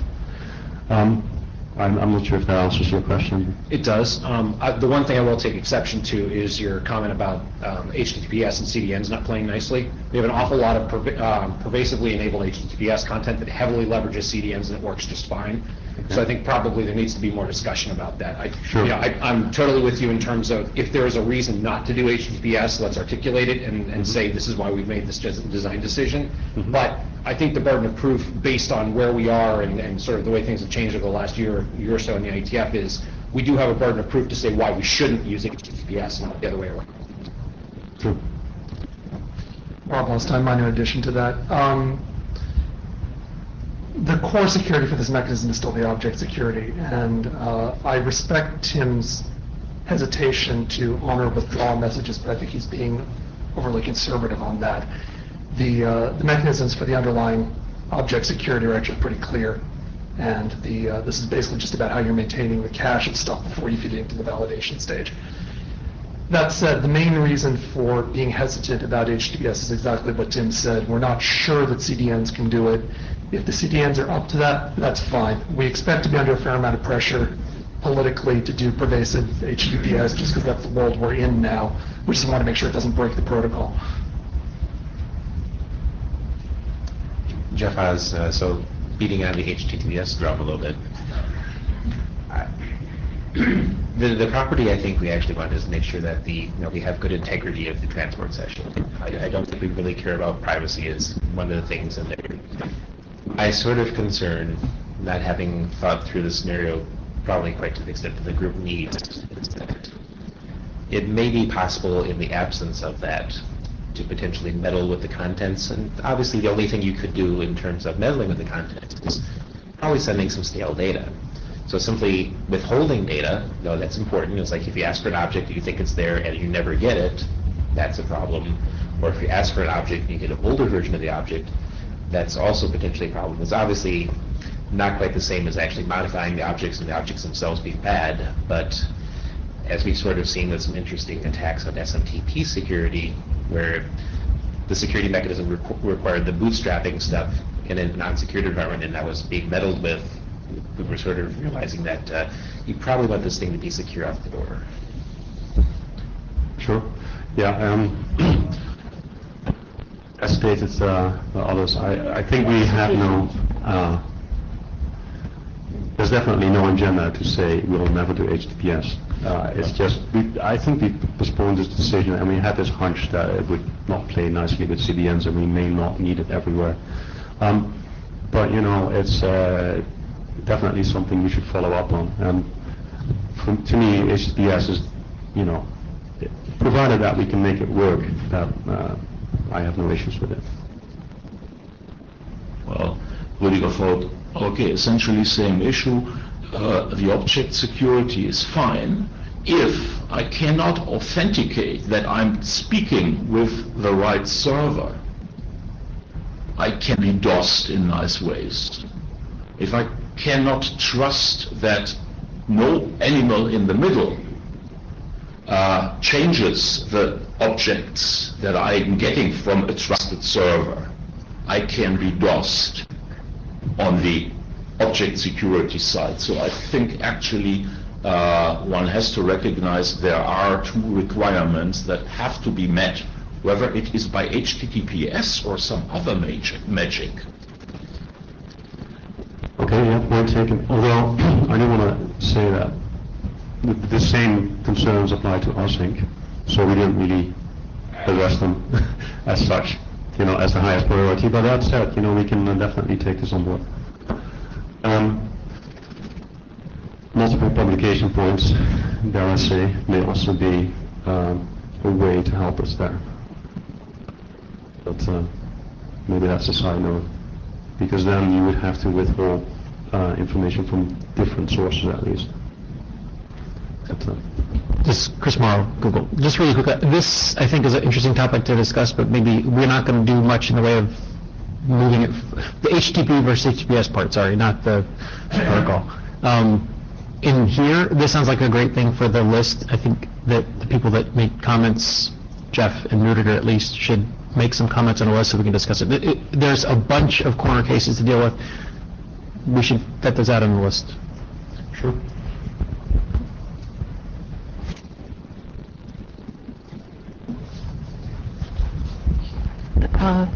Brian?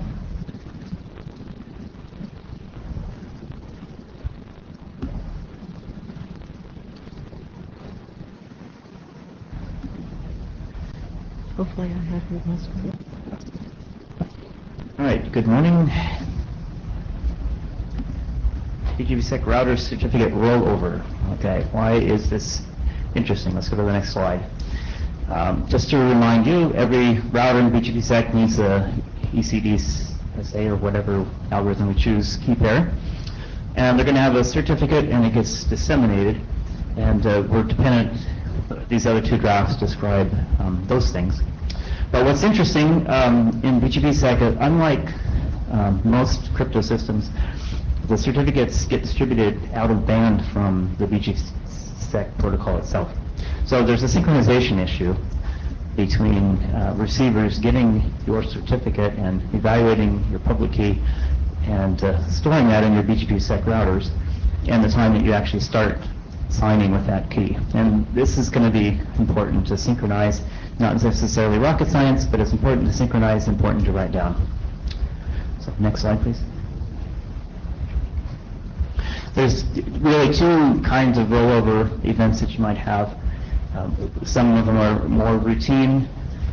We, of course, have certificates that expire, and you may have a short lifetime or long lifetime. Either way, they're going to expire, and you're going to need a replacement. The other thing is that you may have to change the subject name or the ASN number or something in the certificate. And these are these may and may not change the public key. If you don't think the public key has been released, then you may choose to just create a new certificate with the same public key in it, in which case it's relatively routine, but of course sometimes it may not, so you'll need to do a CRO check. Okay, Sandy? Yeah. Okay, and then there's the more urgent rollovers where you think somebody broke into your router and they've stolen your private key and you want to change really quickly. Or you may decide that somebody downstream is continuing to propagate an old update with old signatures even though you have created new ones, and you want to stop them from doing that. We spent a lot of time talking about that a few years back. So those are fairly urgent, and there's this tension, of course, between urgently wanting to change your key and being careful that everybody got your new public key. So that's really the tricky bit here. These are the 5 steps, if you really want to be careful, that you should follow, or at least use the 5 potential steps. And we've talked about these before, but just to quickly go over them, there's the new certificate pre-publication, which just means you're preparing your new certificate and potentially your key pair. The staging period where you're releasing through the RPKI what your new certificate is. Twilight is when you begin to actually use the new key. and of course the old key is still valid. If you're going to revoke it, then you need to send out a CRL once you're sure that everybody has gotten your new key. And by the way, during the twilight period, you need to re-sign all of your updates with the new key, so that by the time you get to the CRL publication, everybody should be believing your new key. And then the last one is the withdrawal period. And if there's a CRL publication, then the withdrawal should happen at the receipt of the CRL. If it's an expiration, it should happen at the receipt of at the end of the expiration. So there's a little bit of coordination that has to be done here, of course, between your RPKI server that's actually the one who knows about the end of when your certificates are expiring or being revoked, and your BGP-SEC router. Next, please. This is just the same 5 periods again, pictorially. And I guess what we want to talk about more is we've sort of drawn these periods big and small. And we'll talk about that in a minute. But you have this period of time that you're actually going to be creating a new key pair and certificate, which takes as long as you want it to. There's this cache update time frame where you're distributing your new information. There's this twilight period where you're actually propagating the new stuff. And if an expiration case, eventually your old certificate gets expired, and then your old key gets withdrawn, and you're not signing with it anymore, so you're fine. Okay, next please.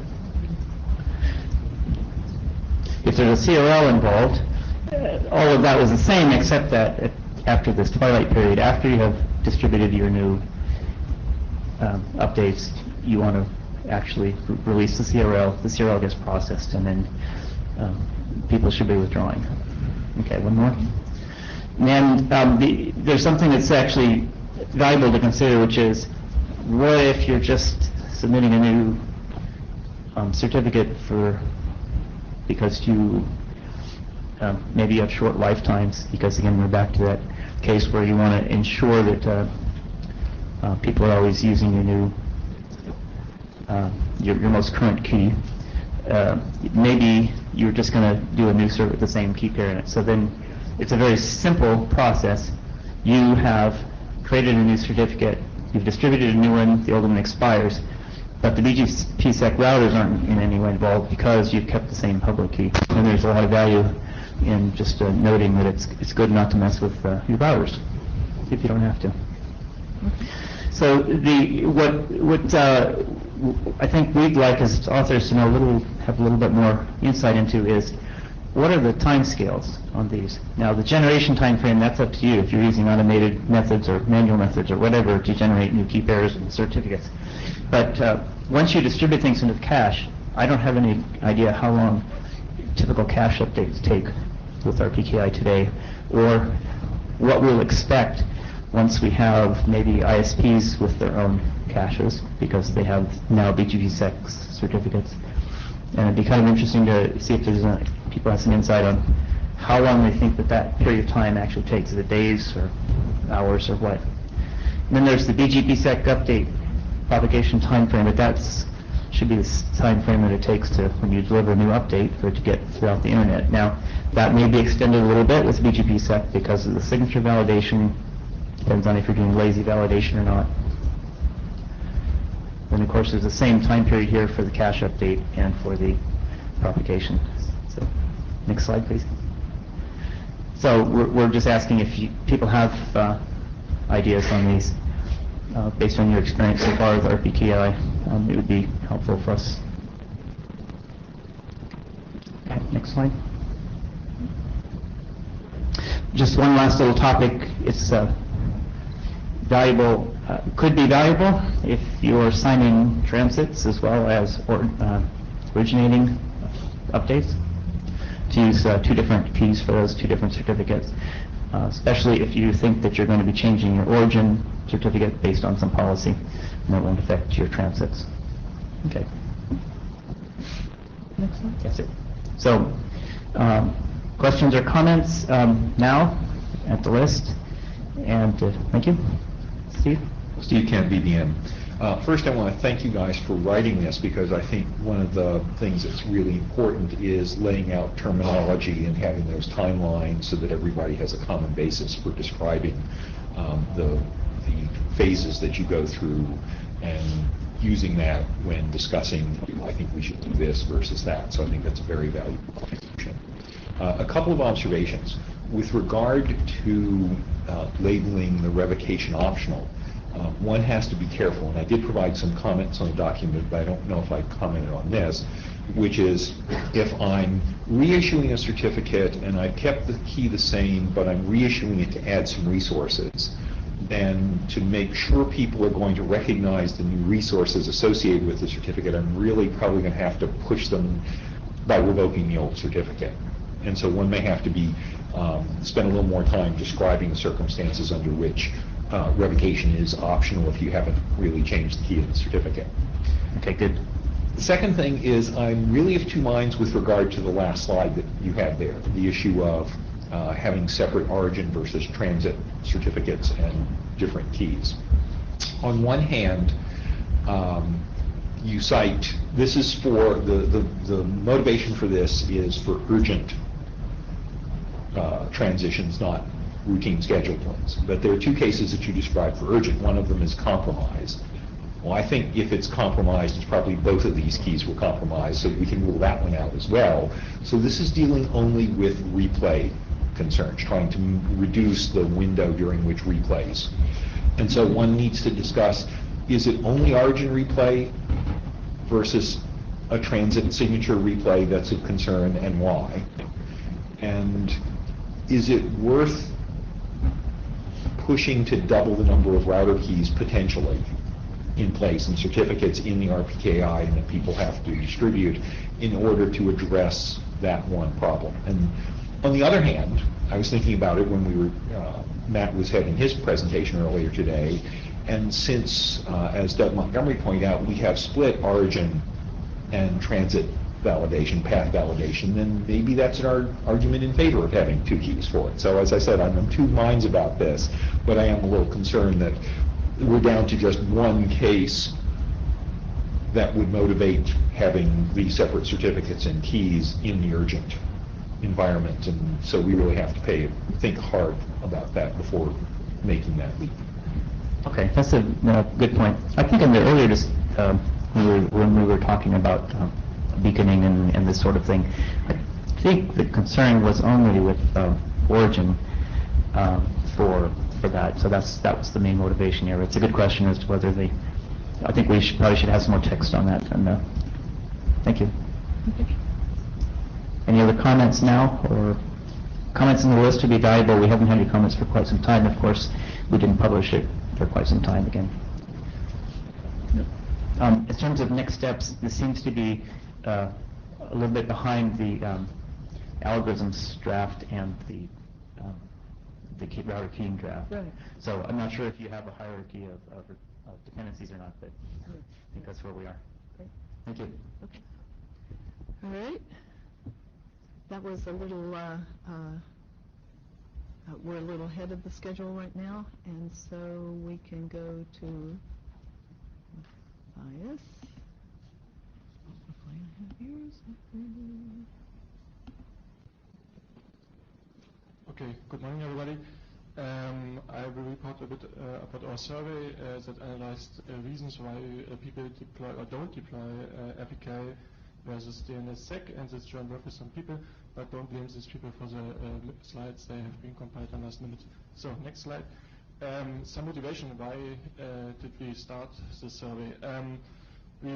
Since several months we do some measurement studies that try to analyze API protection of web server infrastructure. So what we did is we took 1 million websites and analyzed if the web server infrastructure behind this website are API protected. And the results of this analysis you see on the right hand side. So on the x-axis you see the rank of this website according to the Alexa evaluation, and on the y-axis you see if this web server infrastructure is protected, and if this is protected by RPK, if the BGP updates are invalid or valid. And surprisingly, what you see is that if a website is protected, then less popular sites are more likely protected compared to popular sites. So the sites with a low rank are the sites that are popular, and they are less likely protected compared to sites with a high rank, which are the sites that are less popular. And so the question popped up for us, why is this, is there any specific reason? And if you look a little bit more in detail, you see that the popular sites are mainly served by CDNs, and most of the larger CDNs do not deploy RPK at all. They didn't create any ROA so far. So then the question popped up, are there any specific intrinsic reason why different operator types behave differently? So that's the reason why we started with this survey. Okay, next slide please. So this survey is a questionnaire that asks about reasons for deploying or not deploying RPKI and DNSSEC,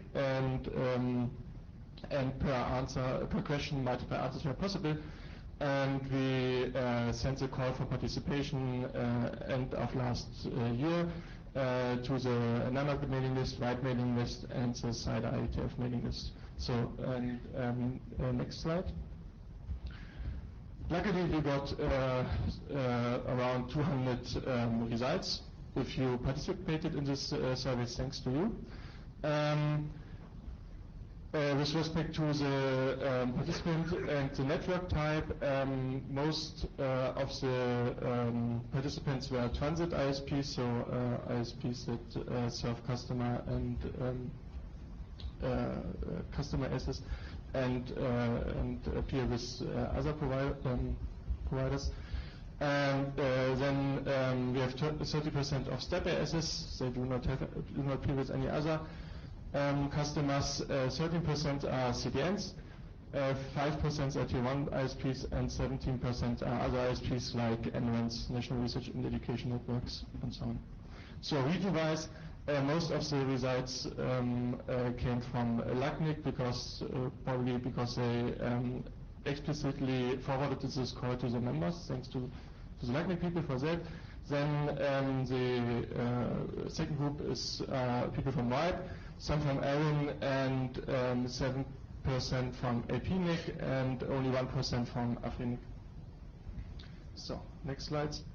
So, first question is, what do you think is a purpose of the RPKI and DNSSEC? And the motivation behind this question is to get an idea of the mental model that operators have.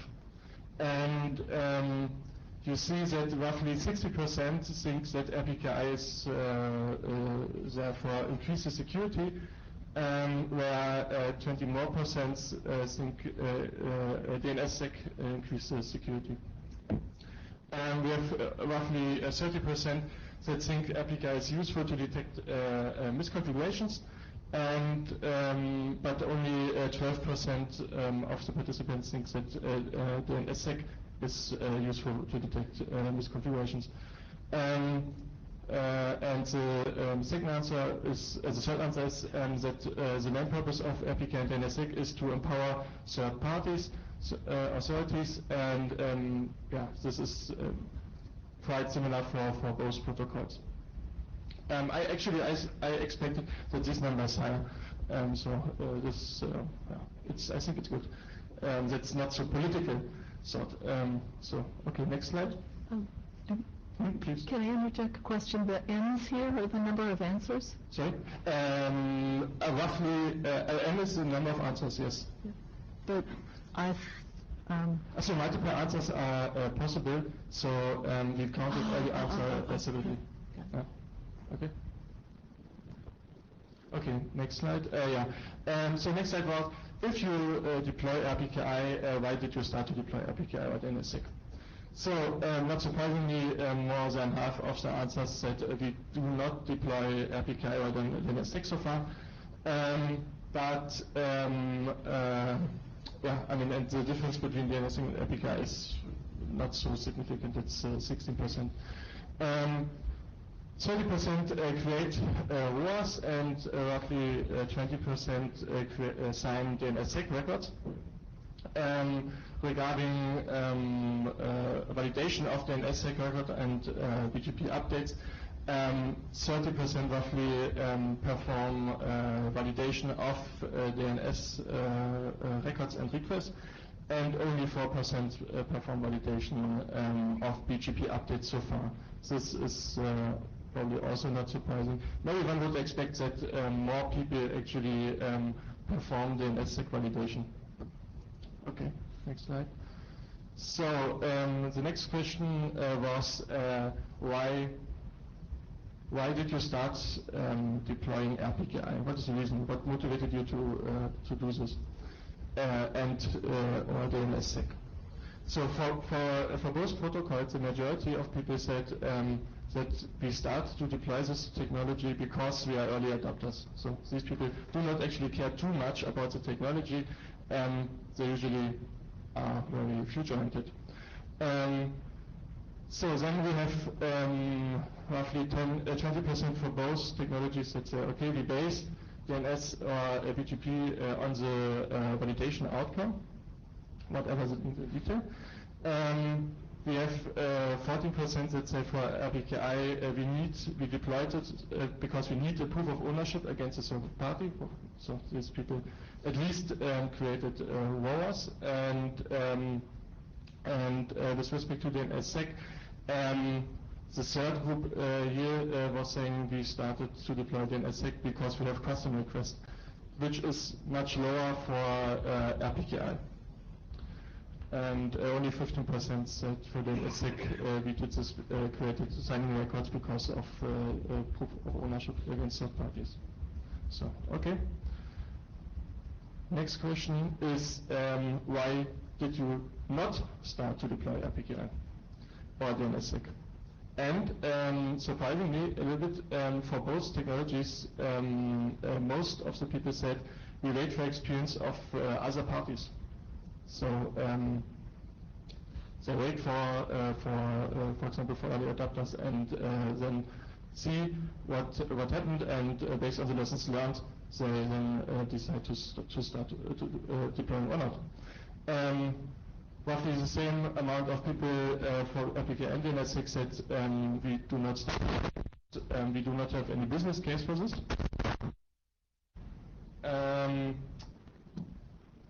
That was also a little bit funny. 15% and roughly 16% said that they are not aware of DNSSEC and RPKI so far. I don't know. I mean, if you consider the amount of training and advertisement that the regional internet registry, for example, are doing, I wouldn't expect this, but okay, might happen. What is interesting is that 18% said we do not deploy RPKI because we have limited confidence in the trust model, which is different to DNSSEC, where only 10% said we do not deploy DNSSEC because of limited confidence in the trust model.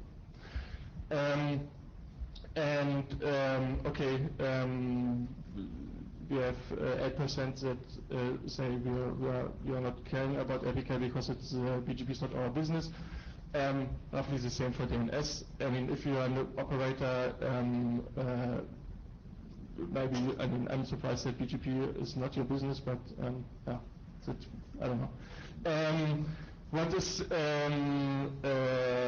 I mean, maybe it reflects somehow the mental model also of those people.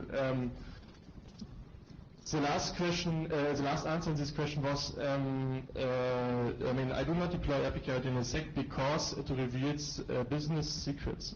And there was one answer that agreed with this for DNSSEC, and for answers that agreed with the statement for RPKI. I mean, I heard about that before. There are examples where people are not willing to create ROAs because this creation of ROA gives some insights in business relations and so on. But I mean, I don't know. If there, I would be interested to discuss further, also privately. I mean, that is, could be an intrinsic argument not to do this. Yeah, we can discuss it. I don't know, most likely it's not this, a question that we should discuss publicly, but yeah, I would be interested to get more insight on this. Okay, next question. So, yeah, there was also a field of free text comments, and that was also frequently used. Surprisingly, I mean, there are also some very rude comments, and there's a tendency there's a tendency or correlation giving rude comments in the context of RPKI, actually, which is, yeah, maybe something we should also work on. So it's just 3 examples. First comment was with respect to RPKI. There's already some amount of protection with transit routing policies. With DNS, there are fewer protections. Okay, I think the argument is not new. Second comment was, we had a meeting about RPKI with LECNIC in Bogota, but we don't receive information about DNSSEC. So, no blame, no blame. No blame. But I mean, I think you should take it as a positive statement. It nicely illustrates how important it is to do this training and so on from the regional intelligence side. And they did a very good work on this so far. So keep continuing doing this. Last comment regarding RPKI, also without a single root, it's largely a joke. Maybe this is also something that we should do to communicate this more clearly, why we don't have a single trust anchor so far. You think it's possible to explain that clearly? So Randy wants to explain this? Randy Bush.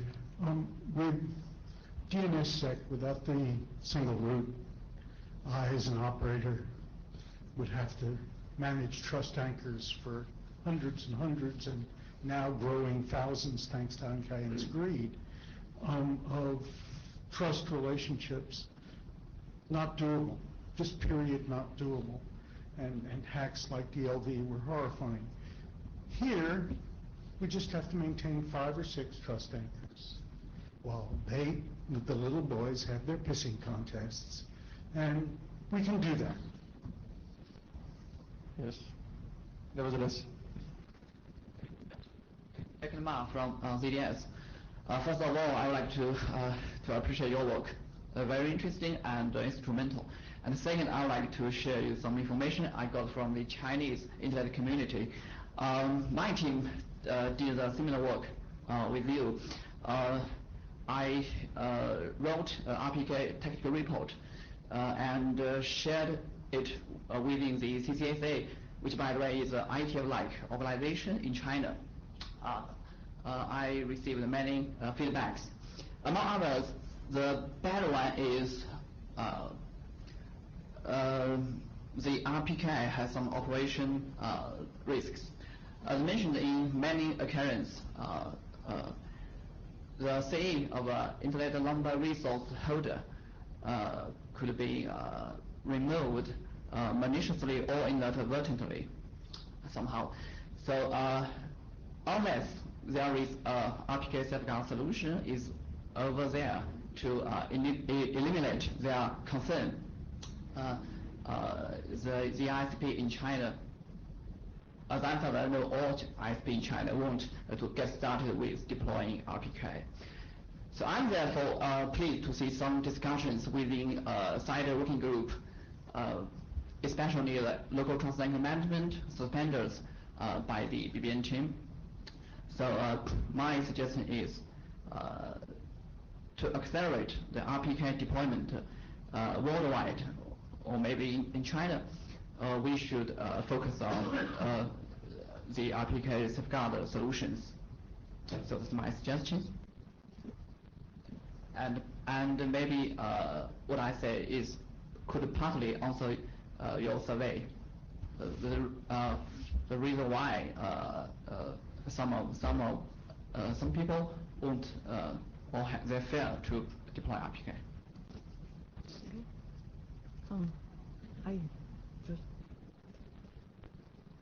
Sandy Murphy Parsons. I'd like to ask a follow-up question to the previous questioner. In China, do operators typically use IRRs to generate route filters? And if so, are they concerned about the removal of route objects having a similar operational impact? As far as I know, that is, but people believe that the design of RPKI is apply the right of the intellectual number resource registration. Mm-hmm. So that's the reason why. Okay.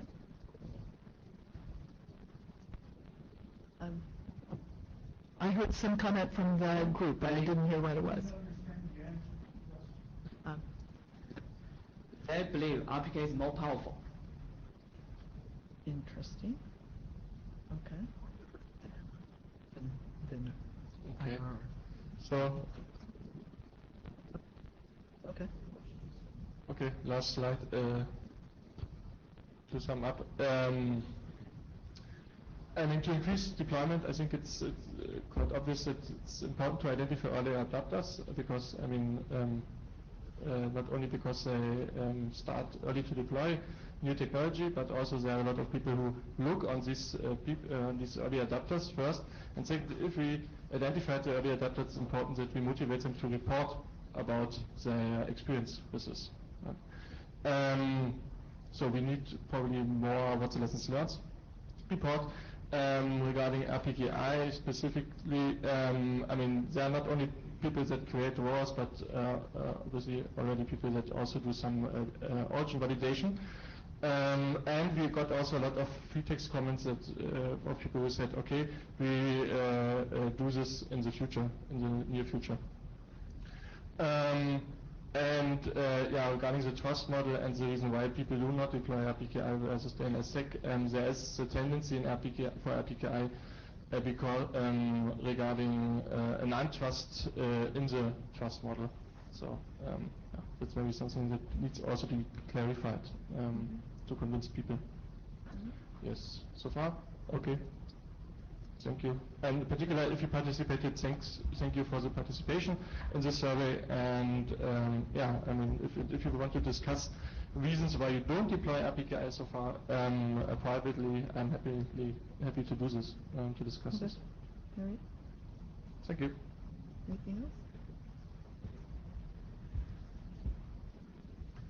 Okay, so we're through the agenda just a little bit early. Someone spoke to me yesterday about speaking about something. Rudiger, do you want to speak extemporaneously? I can do that. Rudiger Vogt, Deutsche Telekom. And, well, okay, recently my time was absorbed by things not on the RPKI side, so I didn't respond to questions and observations that I should have commented on. I think on the Sidr list there was last week or previous one a question about AS0 ROAS. And well, okay, kind of my take is, oh, I see people are surprised by seeing ROAS pointing at AS0. Actually, I'm more surprised, and for a much longer time, that I'm not seeing any other ROAS with AS0. So let me comment and explain a little. In the RPKI, as opposed to what we have been using previously and still continue, we have the functionality of actually declaring certain address space and prefix ranges to be invalid. Potentially because they are not because the ASs that show up in roots are not matching the declared valid ones, or, well, okay, just declare certain prefixes to be invalid, whatever way they show up. Actually, my memory tells me that at some point in time, this working group was discussing that certain agencies should be inserting or publishing ROAs for certain address space where we do not want to see valid roots somewhere. I'm not seeing those. But, well, okay, after that snide remark, let me comment and explain the thing that appeared weird to some commenters. And, well, okay, first let me say the prize for the first question to me about it goes to Matthias. He already asked me about this strange thing a couple of months ago, and I was somewhat surprised that first, no other ROA AS0 did show up in between, and that, well, okay, other questions happens so much later. So what looks a little bit twisted-minded and a little bit strange is that I have, for one certain prefix, two ROAs, and one says, well, okay, this prefix is valid for my irregular AS3320, and, well, okay, I also have an AS0 ROA. And the story behind this is, well, this is a regular operational procedure that got stuck somewhere. And the operation is, I have the policy of announcing only the maximum aggregates for my PA space so far. But I ran into circumstance where I was forced to actually start to split one of those blocks. And I also have the policy that I want to have correct documentation of my valid roots and, where possible, also the invalid roots for my address space in the appropriate systems. And the appropriate systems in my case are, well, okay, as far as I can do it, I use RPKI, but for more practical relevance at this point in time, we also publish root objects in the RIPE routing registry. So, what's the appropriate process for splitting the announcement of a PA aggregate? Well, okay, my understanding of proper operational procedure is that if you can do it, you should do something make before break. I guess nobody would object to that. So, splitting a PA aggregate or any aggregate would mean first you inject, you create the more specific roots. Actually, you should do the documentation before you start to originate. And, well, okay, when that's done and you may withdraw the covering aggregate and then remove documentation. So what I did was actually the right stuff. I created root objects, I created or extended the ROA. Actually created the more specifics. And, well, while doing that, I was looking forward and saying, well, okay, when I'm done with all of this, I actually should have an AS0 ROA for the aggregate root that I'm withdrawing. Agreed? So, in my twisted mind, I decided, well, I'm not doing harm if I start to document this in advance. And yes, I have a twisted mind, and I was explicitly thinking, yes, well, okay, actually dealing with this kind, and AS0 anyway, but this specific thing, well, okay, that might be a corner case that may blow up some bad implementations, and why not do it at this time when it doesn't do much harm? So that's the story behind it. And yes, okay, I was so busy for many months that I did not yet withdraw the regular aggregate rule. So that's the story. I'm done. Any questions? Terry Manderson,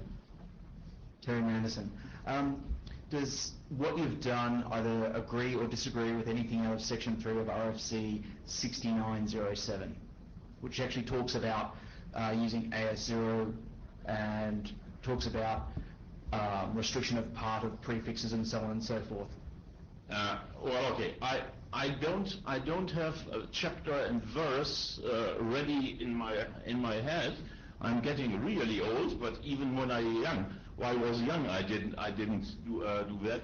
I would have to look at it, but my understanding is that, well, okay, the AS0 specialty is just that, well, okay, AS0 is an AS number like any other else, but we know it never should show up as an origin or somewhere in the path.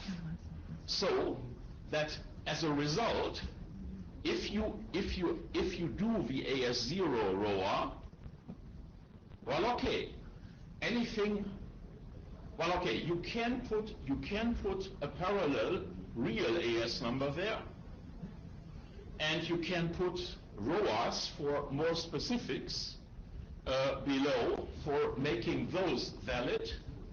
And I don't think I'm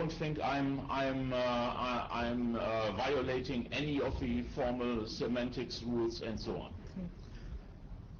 Okay, Terry again. Can you just please go back over that RFC? As an author of that RFC, I'm keen to understand if we got it right or we got it wrong. Okay. Were there any implications there? And happy to look in terms of actually, ensuring it's nailed. Okay, I'm happy to do that. Yeah, Ron Wellstein. Terry, my understanding is that what he did is legal. It's demented, but it's legal. And it's probably, I don't think he made a mistake. I think he was intended to be legal. It's just that he found a really twisted use case. Doug Montgomery said, so the net effect, right, is that those prefixes under any transition scenario will never transition through unknown, assuming you left those. Exactly. So now, for my resources, I want to have I want to make a clear statement: is that route to be accepted as valid or not? And unknown, well, okay, I take care of documenting all my resources. Yeah. Seem like a reasonable use, or at least one that could have an intention.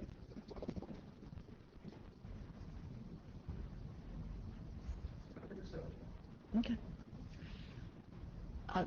In case people don't recall, the RSC that Terry referred to is the one that describes objects that IANA should produce that would prohibit... I'm sorry? No? Am I wrong? Okay, great. Sorry. Thank you. Any other comments? We got another 6 minutes. Then that's another comment.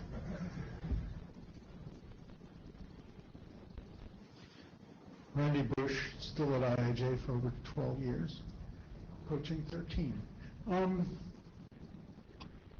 Operationally and measurement-wise, we have two major problems with our PKI deployment, and then some minor things. Most egregious one, and you can see our PAN papers, our presentations at RIPE and NANOG, et cetera, are operators who issue a ROA for their 16 and clobber their customers who have 24s and don't have ROAs. There are simple ways to deal with that. The software out there has, well, some of the software out there has user interface to help you with it, etc. You are clobbering customers. Stop.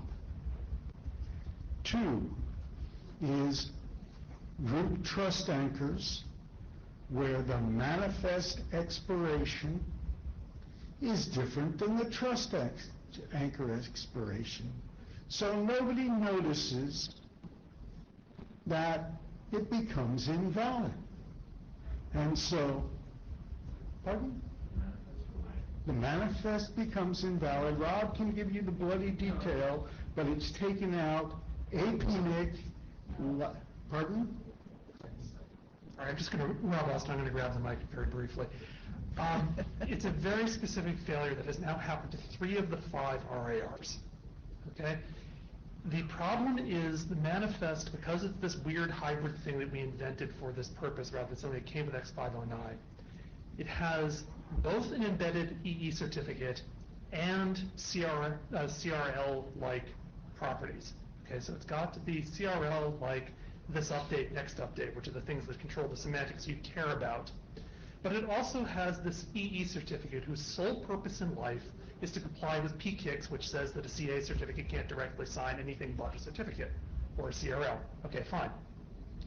The problem is that for reasons that must have seemed good at the time to the implementers have chosen, some of the implementers have chosen, I did not, some of the implementers have chosen to have the expiration time of the EE certificate be either identical to or close to identical to the next update time of the manifest, on the order of, a day or 2.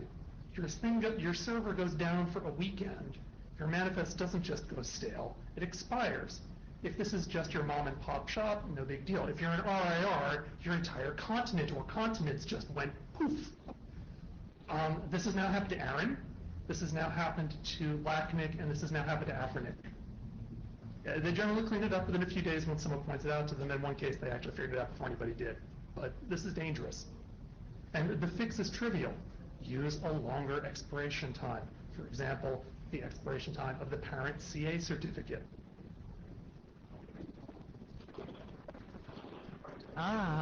Yes. This was actually written on the list, etc., and those people doing it the way they did say, we like the way we did it. Okay, so that doesn't encourage people to write documents. The third item is, as we scale up, or at least RIPE and LACNIC are scaling up, as Tim points out, we will in the future have scaling issues with the transfer mechanism, and we're actually working on that. This is good. Okay? And I just want to point out, those are the 3 real problems we have. Rich.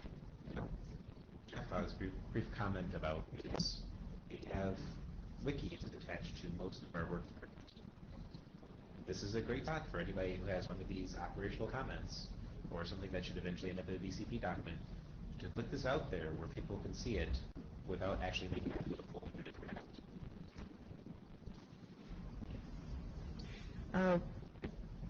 Any other comments, any other topics? We got 2 minutes. Okay. Quick operational announcement, this might be of interest. Who are you? Covenant for IPNCC. Quick operational announcement. We have recently signed all of K-Root Anycast network with OC4 and V6. So just wanted to let the room know. Great comment. Thank you. Okay. Going once, going twice. Done. I see 1 blue sheet. If someone else is holding one or has it next to them, if you could bring it forward, please. Sure. I'll put on a job.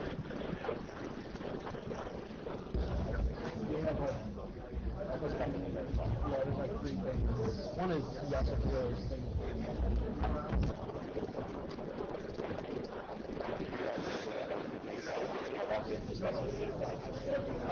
It's actually, that's kind of a cool